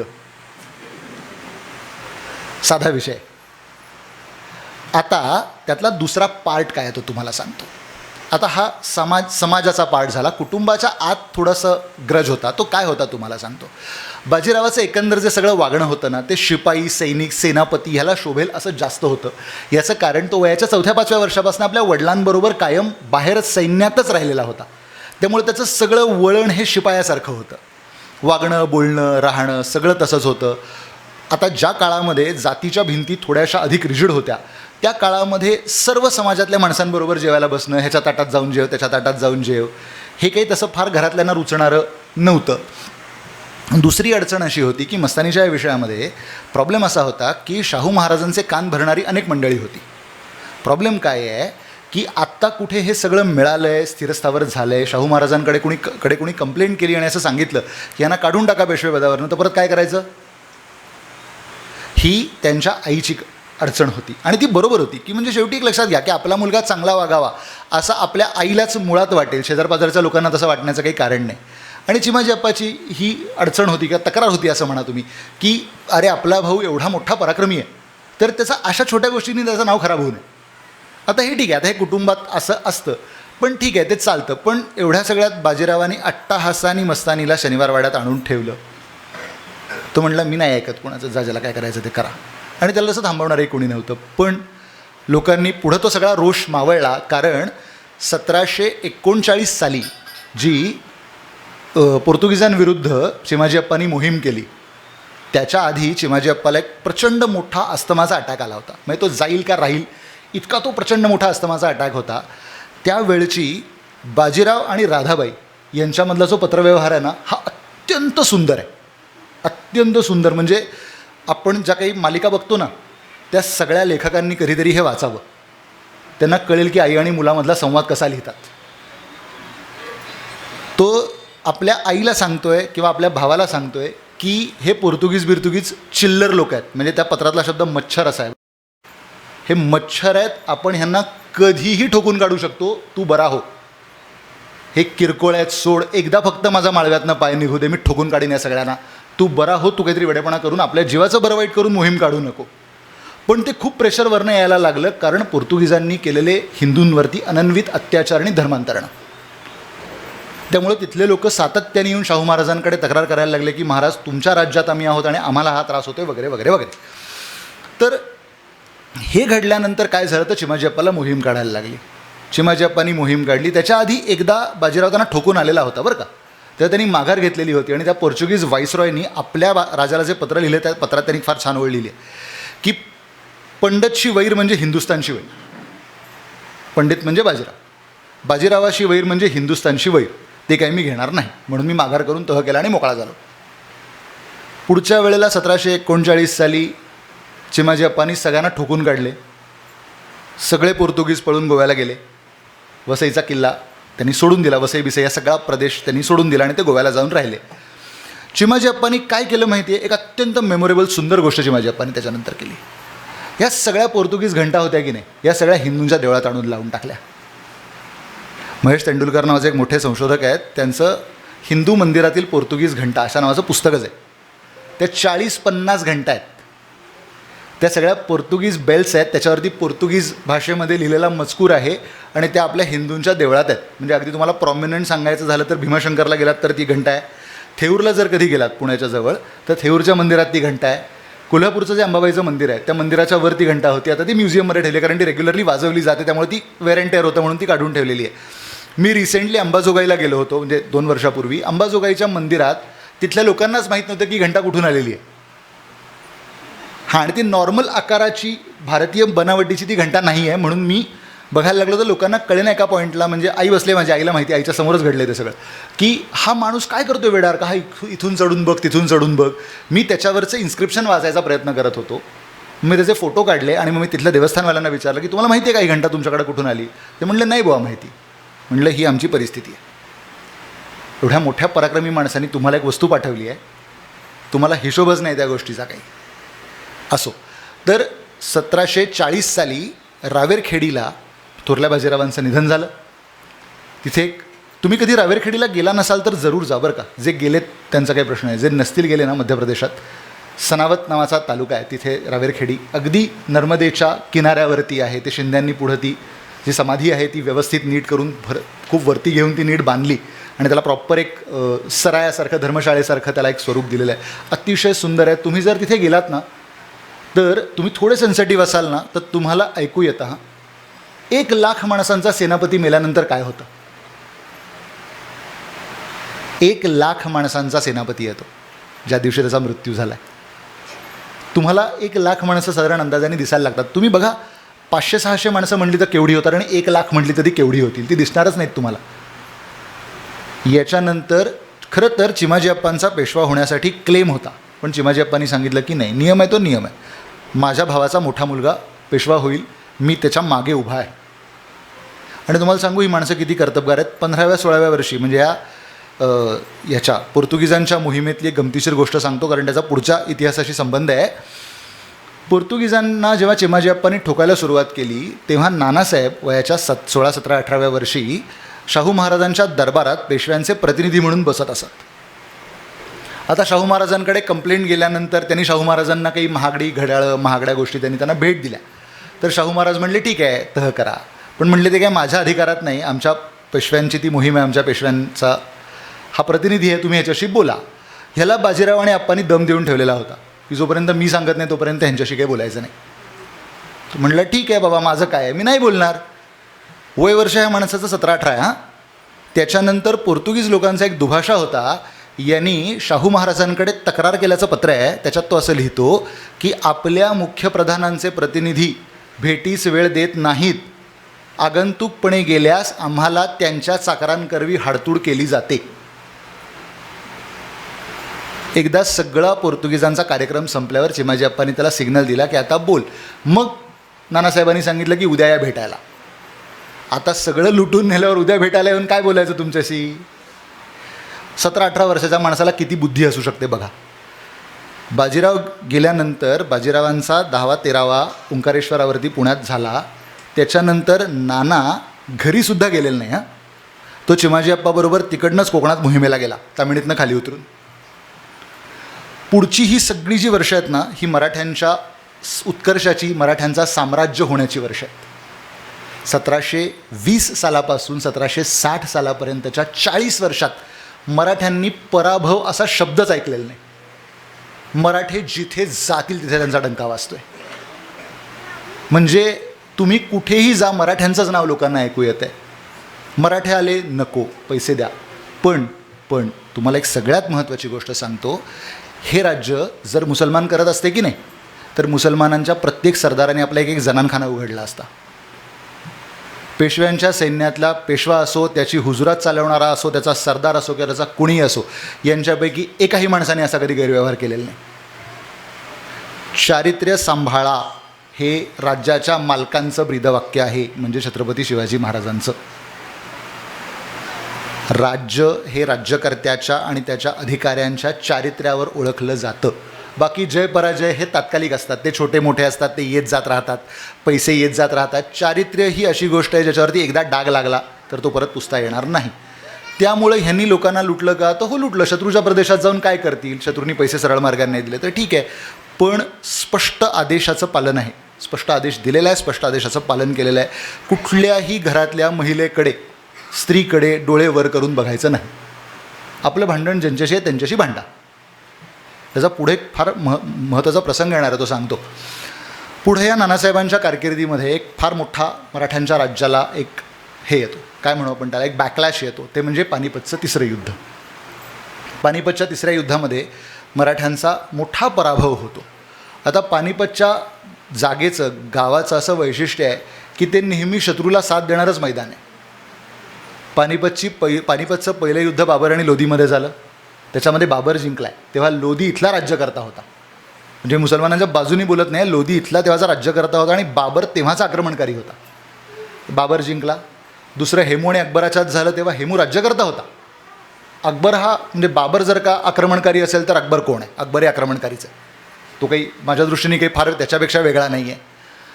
त्याच्यामध्ये हेमूचा पराभव झाला आणि अकबर जिंकला. आणि तिसऱ्या युद्धामध्ये मराठी आणि अब्दालीच्यामध्ये अब्दाली आक्रमणकर्ता होता आणि मराठी इथले स्थानिक राज्यकर्ते होते. मराठ्यांचा पराभव झाला. आता लोकांना असं वाटलं की आता राज्य संपलं ह्यांचं, आता काय राहिलं शिल्लक? पण असं घडलं नाही. प्रत्येक पराभवात मराठे मोठे झाले. मराठ्यांचं राज्य त्याच्यानंतर जायला 1818 साल उजाडावं लागले. तुम्ही विचार करा, 1761 ते 1818, पुढची 50, जवळपास 60 वर्ष पुढे मराठ्यांनी हिंदुस्थानावर राज्य केलं. हा त्यातला समजून घेण्यासारखा भाग आहे. त्याच्यानंतर अब्दाली 8 वर्षात उरकला. अब्दालीचं सगळं राज्य त्याच्यानंतर 10 वर्षात उरकलं. मराठ्यांचं राज्य 60 वर्ष चालू होतं. कारण इथल्या प्रशासनाची मुळं घट्ट बसलेली होती जमिनीमध्ये. इथले राज्यकर्ते हे चारित्र्यवान होते, नैतिक होते, टू अ ग्रेटर एक्सटेंट आपण म्हणू शकतो. याचा धक्का, आणि आपला भाऊ युद्धात मारला गेला, आपल्यामुळे लाखभर माणसं युद्धात मारली गेली, याच्या धक्क्याने नानासाहेबांचा पर्वतीवरती मृत्यू झाला. आता नानासाहेबांचा थोरला मुलगा म्हणजे विश्वासराव हे युद्धामध्ये मारले गेलेले होते पानिपतच्या. तर आता पेशवा कोण होणार? जो शाहू महाराजांच्या वेळेला जो प्रसंग आला ना, तोच प्रसंग परत. मग राघोबा दादांचं असं म्हणणं होतं की मी पेशवा होणार कारण मी मोठा आहे, आणि बाकीच्यांचं असं म्हणणं होतं की नाही, नानासाहेबांचा मोठा मुलगा गेला म्हणून काय झालं, नानासाहेबांना अजून 2 मुलं आहेत ना, त्यांच्यातला एक पेशवा होऊ शकतो. तर मग तेव्हा गोपिकाबाई म्हणजे नानासाहेबांच्या पत्नी म्हणजे माधवरावांच्या आई या लोकांनी साताऱ्याच्या दरबारामध्ये संधान बांधून मध्यस्थी करून माधवरावांना पेशवाईची वस्त्र आणवली. इथून पुढचा काळ हा सगळ्यात इंटरेस्टिंग आहे मराठ्यांच्या राज्यातला. कारण का तर काका पुतण्याचं वैर त्यांनी बघितलं, माधवरावांनी त्याच्यावर कशी मात केली हेही इतिहासाने पाहिलं. म्हणजे एका पॉईंटला त्यांनी रोज काय जेवायचं राघोबादादांनी हे माधवरावांच्या ऑफिसमधनं चिठ्ठी गेल्याशिवाय जात नसे. त्यांनी एकदा त्यांच्या नजरकैदेतनं पळून जायचा प्रयत्न केला होता. ते साधारणपणे मी उभा आहे ना इथपासून ते गेट आहे ना तिथपर्यंत नाही जाऊ शकले. हां, म्हणजे इतपत नजरकैद, स्ट्रिक्ट नजरकैद होती. हे सगळे वेडेपणे त्यांनी त्यांचे मोडून काढले. सगळ्यात महत्त्वाची गोष्ट, त्या काळामध्ये जी माणसं मोठी झाली आहेत ना, जी पुढे इतिहासात फार मोठी झाली, ती म्हणजे महाजी शिंदे आणि नाना फडणीस. पुढं मराठ्यांच्या सगळ्या पडत्या काळामध्ये राज्य सावरून धरायचं सगळ्यात मोठं काम या दोन लोकांनी केलं. महाजी शिंद्यांची गोष्ट अशी की शिंद्यांच्या घरातले सगळे लोक साधारणपणे मोठे कर्तबगार लोक हे पानिपतामध्ये मारले गेलेले होते. राणोजी त्याच्या आधीच बऱ्याच गेला होता. जयाप्पाला कुंभेरीमध्ये या जाटांनी फसवून मारलं. दत्ताजीचा मृत्यू कसा झाला आहे आपल्याला सगळ्यांना माहिती आहे. 1760ला बुरांडीमध्ये क्यों पाटील हमसे और लढोगे बचेंगे तो और भी लढेंगे हा बाणेदारपणा असणारा दत्ताजी, जनकोजी हे सगळे पानिपतात मारले गेले. शिंद्यांच्या घरातलं वाचलं कोण तर फक्त महाजी. आणि होळकरांच्या घरात 1766पर्यंत मल्हारराव होळकर हयात होते तोपर्यंत काही अडचण नव्हती. मल्हारराव गेल्यानंतर मल्हाररावांचा मुलगा मल्हाररावांच्या आधीच एका अपघातामध्ये गेलेला होता. आता कोणाला द्यायचा कारभार? तर माधवराव हे राज्यकर्ते होते. आणि हे समजून घ्या, म्हणजे कुणी तुम्हाला व्हॉट्सअप विद्यापीठातनं काही पाठवत असेल तर हे सांगतो तुम्हाला, हे सगळे पेशव्यांचे सरदार आहेत, हे शाहू महाराजांचे सरदार नाहीत. या सगळ्यांच्या नेमणुका पेशव्यांनी केलेल्या आहेत. मल्हारराव होळकरांनी यांना आपल्या अंबाजी पंत पुरंदरे हे पेशव्यांचे मुतालिक होते दरबारातले, त्यांना लिहिलेलं पत्र उपलब्ध आहे की माझी नोकरीसाठी आपण अर्ज लिहितो की नाही, प्रॉपर नोकरीसाठी अर्ज, की मी एवढा एवढा शिकलेला आहे, मी हे केलेलं आहे, असं असं आहे, तर बाबा तुमच्याकडे ही जागा आहे असं मला कळलं आहे, तर मला कृपया नोकरी द्या.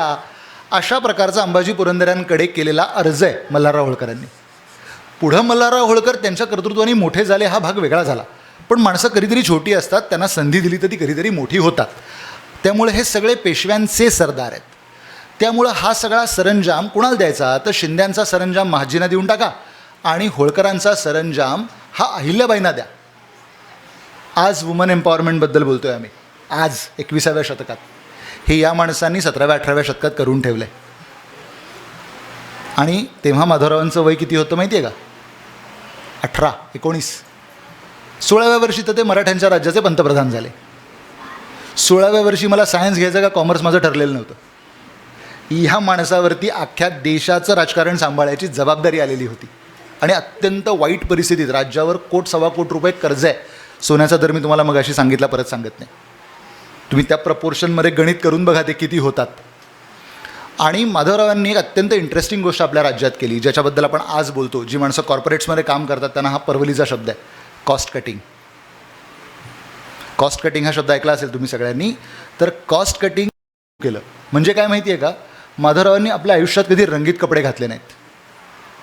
का तर रंगीत कपड्याला खर्च जास्त येतो. शिकारखाना होता, तो शिकारखाना बंद केला. गंमत म्हणून शिकार खेळण्यासारखी राज्याची परिस्थिती नाही. स्ट्रिक्ट ऑडिट प्रत्येक गोष्टीचं. म्हणजे पागेवरती जे अधिकारी असतात की नाही, समजा आपल्या पागेमध्ये 100 घोडे आहेत, तर घोड्यांना नाला किती, घोड्यांची सॅडल्स किती, घोड्यांच्या वरच्या हे किती, याचा सगळ्याचा हिशोब माधवराव कधी रँडमली जाऊन बघत असत. आणि एका चुकीला 100 फटके अशी शिक्षा. म्हणजे कमी सांगितलं तरी 100च आणि जास्त सांगितलं तरी 100च. आणि ते असं रँडम विचारायचे की आपल्या पागेत घोड्यांच्या नालांना मारायचे खेळे किती आहेत. आता तुम्ही नालांचा हिशोब सांगू शकता, काही प्रॉब्लेम नाही. म्हणजे प्रत्येक घोड्याला 4 नाला मारतात, बरोबर. असे 100 घोडे म्हणजे 400 आणि स्पेअरमध्ये ठेवलेला 400 म्हणजे 800 आहे, तसं तुम्ही सांगू शकता. खेळांचा हिशोब कसा सांगणार? असं नाही केलं तर राज्य बुडेल.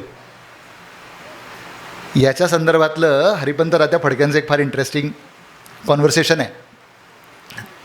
हरिपंत तात्यांकडे कोणीतरी कंप्लेंट केली की आम्ही मेहनत करतो हे श्रीमंतांना दिसत नाही, श्रीमंतांना फक्त पैसेच दिसतात. त्याच्यावर हरिपंत राजांनी सांगितलं, मग तुम्ही श्रीमंत व्हा आणि काय करायचं ते ठरवा. तुम्ही राज्यकर्ते झालात ना तर तुम्हाला कळेल राज्यकर्त्याला अडचणी किती असतात, त्याला किती गोष्टी त्याच्या खाली किती आग पेटलेली असते सातत्याने. हे सगळं आपण ज्या 21व्या शतकात बोलतोय हे सगळं ह्या माणसांनी 17व्या-18व्या शतकात ऑलरेडी करून झालेलं आहे. या सगळ्यांचं सांगितलं ना, राज्यकर्ता असून आयुष्यात त्यांनी कधी रंगीत कपडा घातला नाही, का तर रंगीत कपड्याला पैसे जास्त लागतात.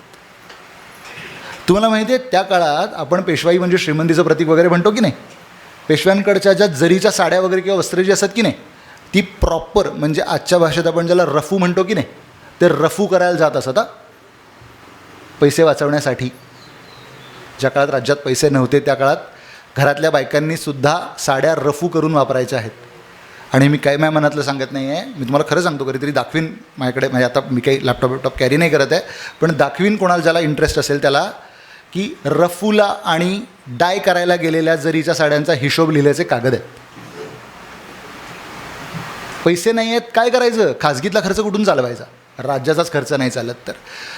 या माधवरावांना TB झाला, राजयक्ष्माचा आजार झाला आणि त्याच्यात ते खंगत होते. त्याच्यात त्यांनी कर्नाटकात 4 मोहिमा केल्यात.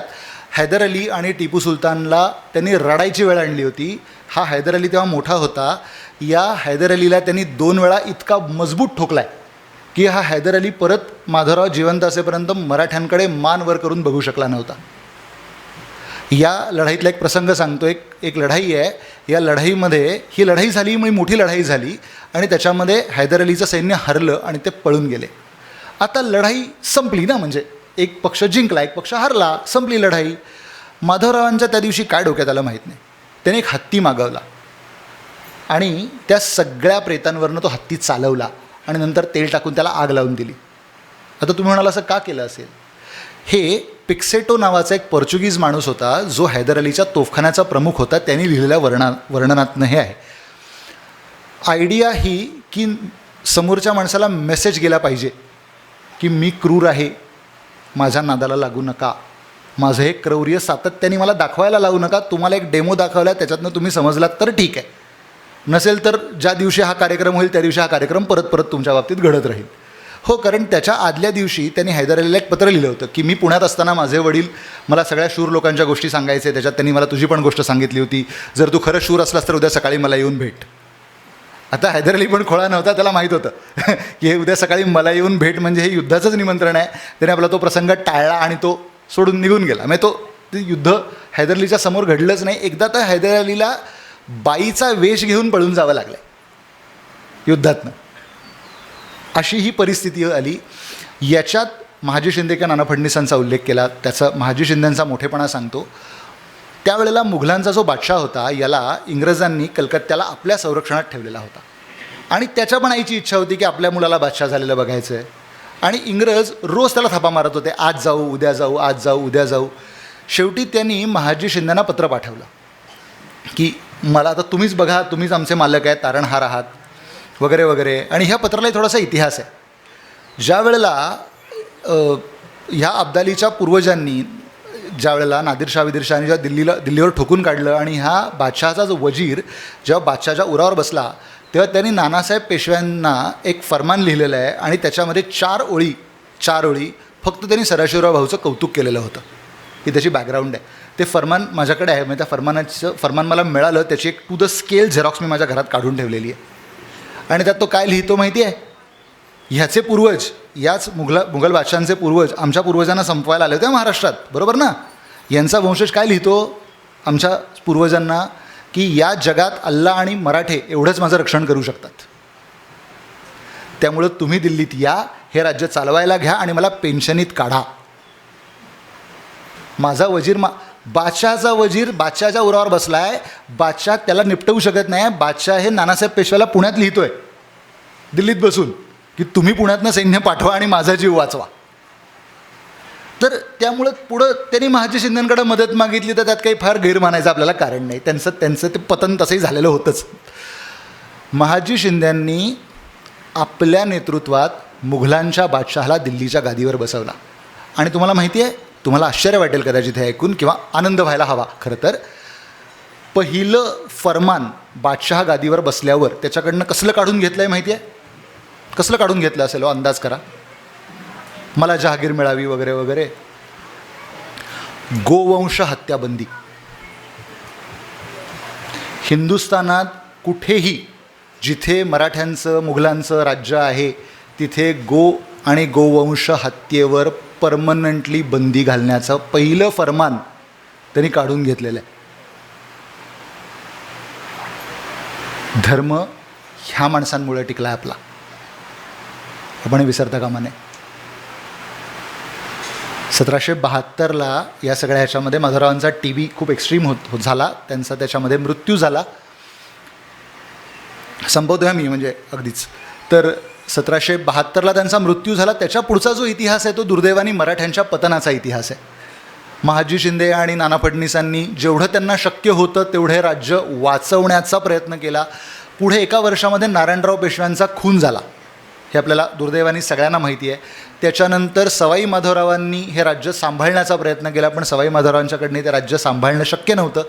याची सगळ्यात महत्त्वाची कारणं म्हणजे आपल्या आजोबा पणजोबांकडे असणारी मुळातली तडफच त्यांच्याकडे नव्हती. तो प्रत्येकाच्या व्यक्तीचा स्वभावातला गुण दोष जो काही असतो तो. आणि कारभाऱ्यांच्या तंत्रांनी राज्य चालवलं तर त्या राज्याला काही फार बरं भविष्य राहत नाही, असा एक सहसा इतिहास आहे. 1800 साली आणि त्या 1790-95 ते 1800 या काळामध्ये मराठ्यांच्या राज्यातली एकामागोमाग एक सगळी कर्तबगार माणसं संपली. 1800 साली शेवटचा कर्तबगार मनुष्य संपला, तो म्हणजे नाना फडणीस. आणि नाना फडणीस मेल्यानंतर इंग्रज अधिकाऱ्यांनी आपल्या डायरीत लिहून काय ठेवलं माहिती, एक फार इंटरेस्टिंग वाक्य. आज मराठ्यांच्या राज्यातला शहाणपणा संपला. या वाक्याचा अर्थ काय तुम्हाला सांगतो. पुढं दुसरा बाजीराव जेव्हा पेशवा झाला, दुसरा बाजीराव हा मराठ्यांच्या राज्यातला राज्य बुडवायला कारणीभूत झालेला पेशवा, आणि तो त्याच्या चुकीने राज्य बुडवायला कारणीभूत झालेला पेशवा आहे. का, त्याचं कारण तुम्हाला सांगतो. त्याला कधी कुठल्या माणसाची बाजू घ्यायची हेच कळलं नाही. जेव्हा शिंद्यांची बाजू घ्यायला पाहिजे तेव्हा होळकरांची घ्या, जेव्हा होळकरांची पाहिजे तेव्हा शिंद्यांची घ्या, असा हा सगळा गोंधळ त्यांनी घालून ठेवला. आणि त्यामुळं तो स्वतःच्या कर्माने त्यांनी ते राज्य बुडवलं. त्याच्यामुळं दुसऱ्या बाजीरावाबद्दल काही सहानुभूती असण्याचं, प्रेम असण्याचं, आदर असण्याचं काहीही कारण नाही. म्हणजे जेवढी पहिल्या बाजीरावाबद्दल आदर आहे, प्रेम आहे, कौतुक आहे, त्याच्याबरोबर विरुद्ध भावना ही इतिहासाच्या अभ्यासकांमध्ये दुसऱ्या बाजीरावाबद्दल सहसा असते. त्याचं कारण त्याच्या काळात राज्य बुडलं नाही, तर त्याच्यामुळे राज्य बुडलं. कुणाच्याही काळात राज्य बुडू शकतं, त्याचा काही प्रॉब्लेम नाही आहे, पण ते राज्य बुडायला प्रमुख कारणीभूत जी माणसं झाली त्यातला सगळ्यात मोठा नेता तो झाला.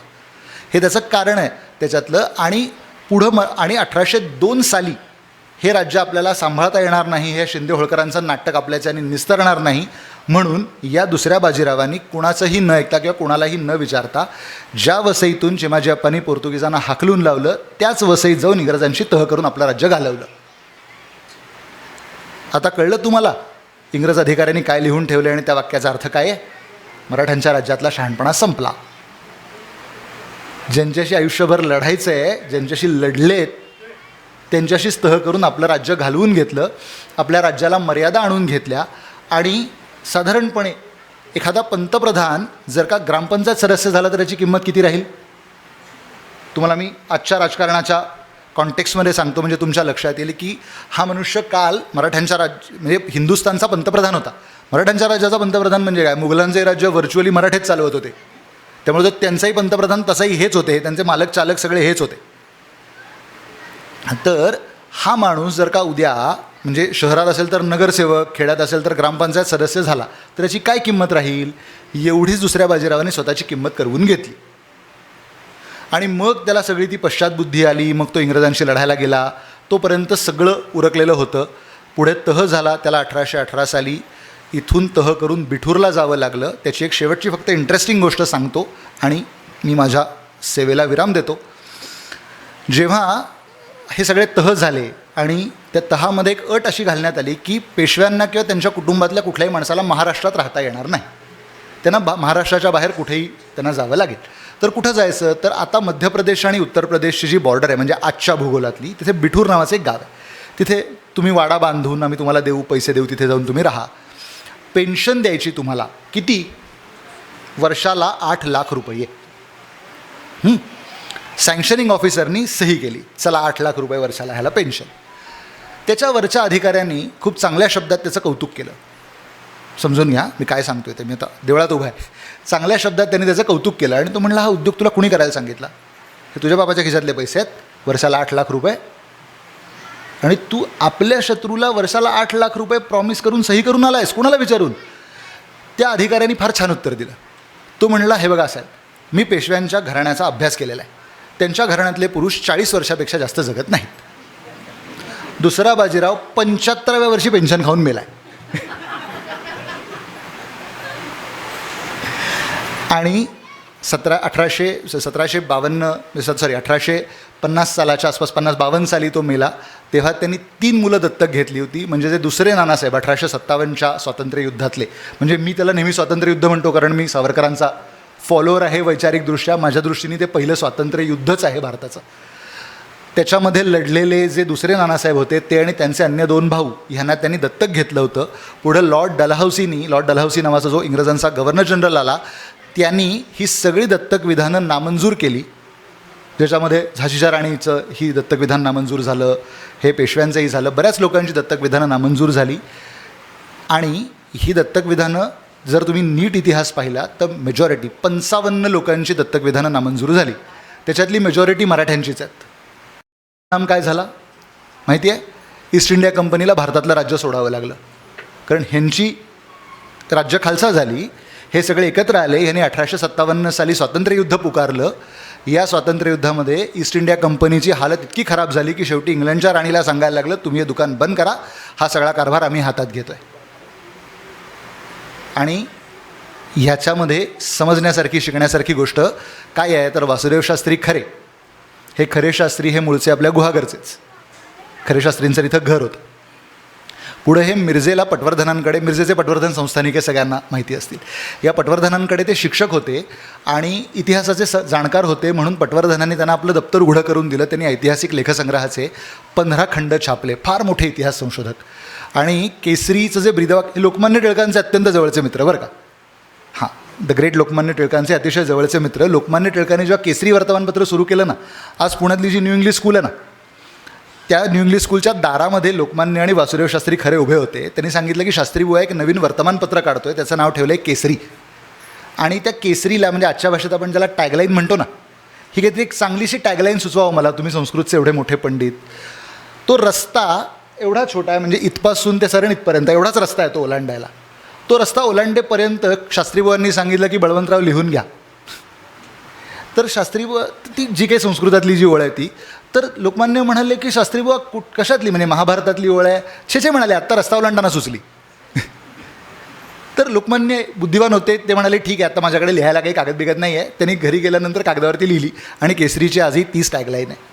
या खरे शास्त्र्यांनी एक वाक्य लिहून ठेवलेलं आहे की काळाच्या ओघात मातीचं मडकं आणि धातूचं मडकं एकमेकांवर आपटलं तर मातीचं मडकं फुटणार आणि धातूचं मडकं फुटणार नाही. आमच्या पूर्वजांनी काय चूक केली तर आमच्या पूर्वजांनी मातीच्या मडक्याला साधा धातूचा मुलामा देण्याचेही कष्ट घेतले नाहीत, म्हणून आमचं राज्य बुडलं. धन्यवाद.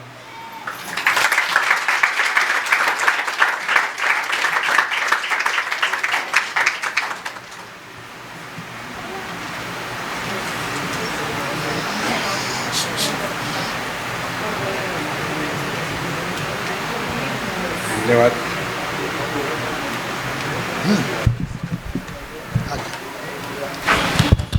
धन्यवाद. 2 तास आपल्या सगळ्यांना एका जागेवर खेळवून ठेवलं आणि आपण जो शिकलेला इतिहास, ऐकलेला आणि माहितीतला इतिहास ह्याच्यातला फरक आहे तो या संशोधकांनी अतिशय प्रखरपणे, कुठल्याही प्रकारचे म्हणजे बरेच चढउतार व्हेरिएशन्स म्हणतो आपण, त्या सगळ्या सांभाळून त्या अतिशय स्पष्टपणे मांडला. आणि त्यांच्या बोलण्यातली विविधता ही आपल्या लक्षात आली असेल की मंडळी कोणीही जाग्यावरून हललेली नाही. त्याच्यावरून कळतं आपल्याला की त्यांच्या दर्जा काय. त्या एका अशा तरुण वक्त्याचं आपण आदित्यनारायण देवस्थानतर्फे प्रसाद देऊन कौतुक करतोय. आणि त्यांच्या सौ आलेल्या आहेत मला वाटतं.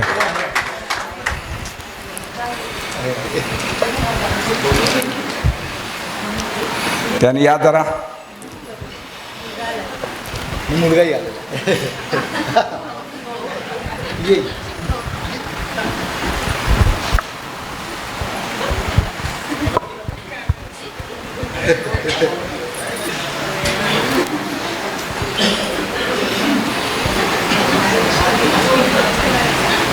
त्यांचं एवढं संशोधनाचं कार्य आहे, त्याच्यामध्ये त्यांचा पण कुठेतरी पाठीमागे हात असणार, त्याशिवाय त्यांचं एवढं संशोधन बघा.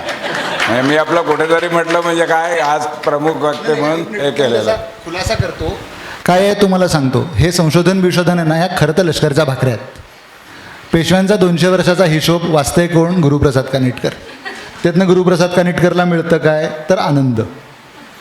पण माझ्या बायकोची, माझ्या आईची, माझ्या घरातल्या कुठल्याही सगळ्या लोकांची हे म्हणजे त्यांनी मला कधीही असं एका शब्दाने, बरं ह्याच्यासाठी लागणारे पैसे म्हणजे पुस्तकं आणायला लागतात, कागदपत्र आणायला लागतात, ते सगळं खर्चाचं काम आहे, पण कधीही माझ्या बायकोनी किंवा माझ्या आईनी किंवा अन्य कुठल्याही माणसाने मला हे तुझं काय चाललं आहे असा प्रश्न त्यांनी मला कधीही विचारलेला नाही. मी कामात असतो, मी दिवस रात्र ऑफिसच्या वेळेच्या व्यतिरिक्त हेच काम करत असतो, पण माझ्या बायकोनी, आईनी, माझा मुलगासुद्धा म्हणजे ह्यांनी मला सपोर्ट केला म्हणून मी हे करू शकलो, हे मला अगदी सांगायला पाहिजे. धन्यवाद सर, धन्यवाद. त्यांना पण आदित्यनारायण रुपे प्रसाद देतो आणि त्यांचे आभार मानतो.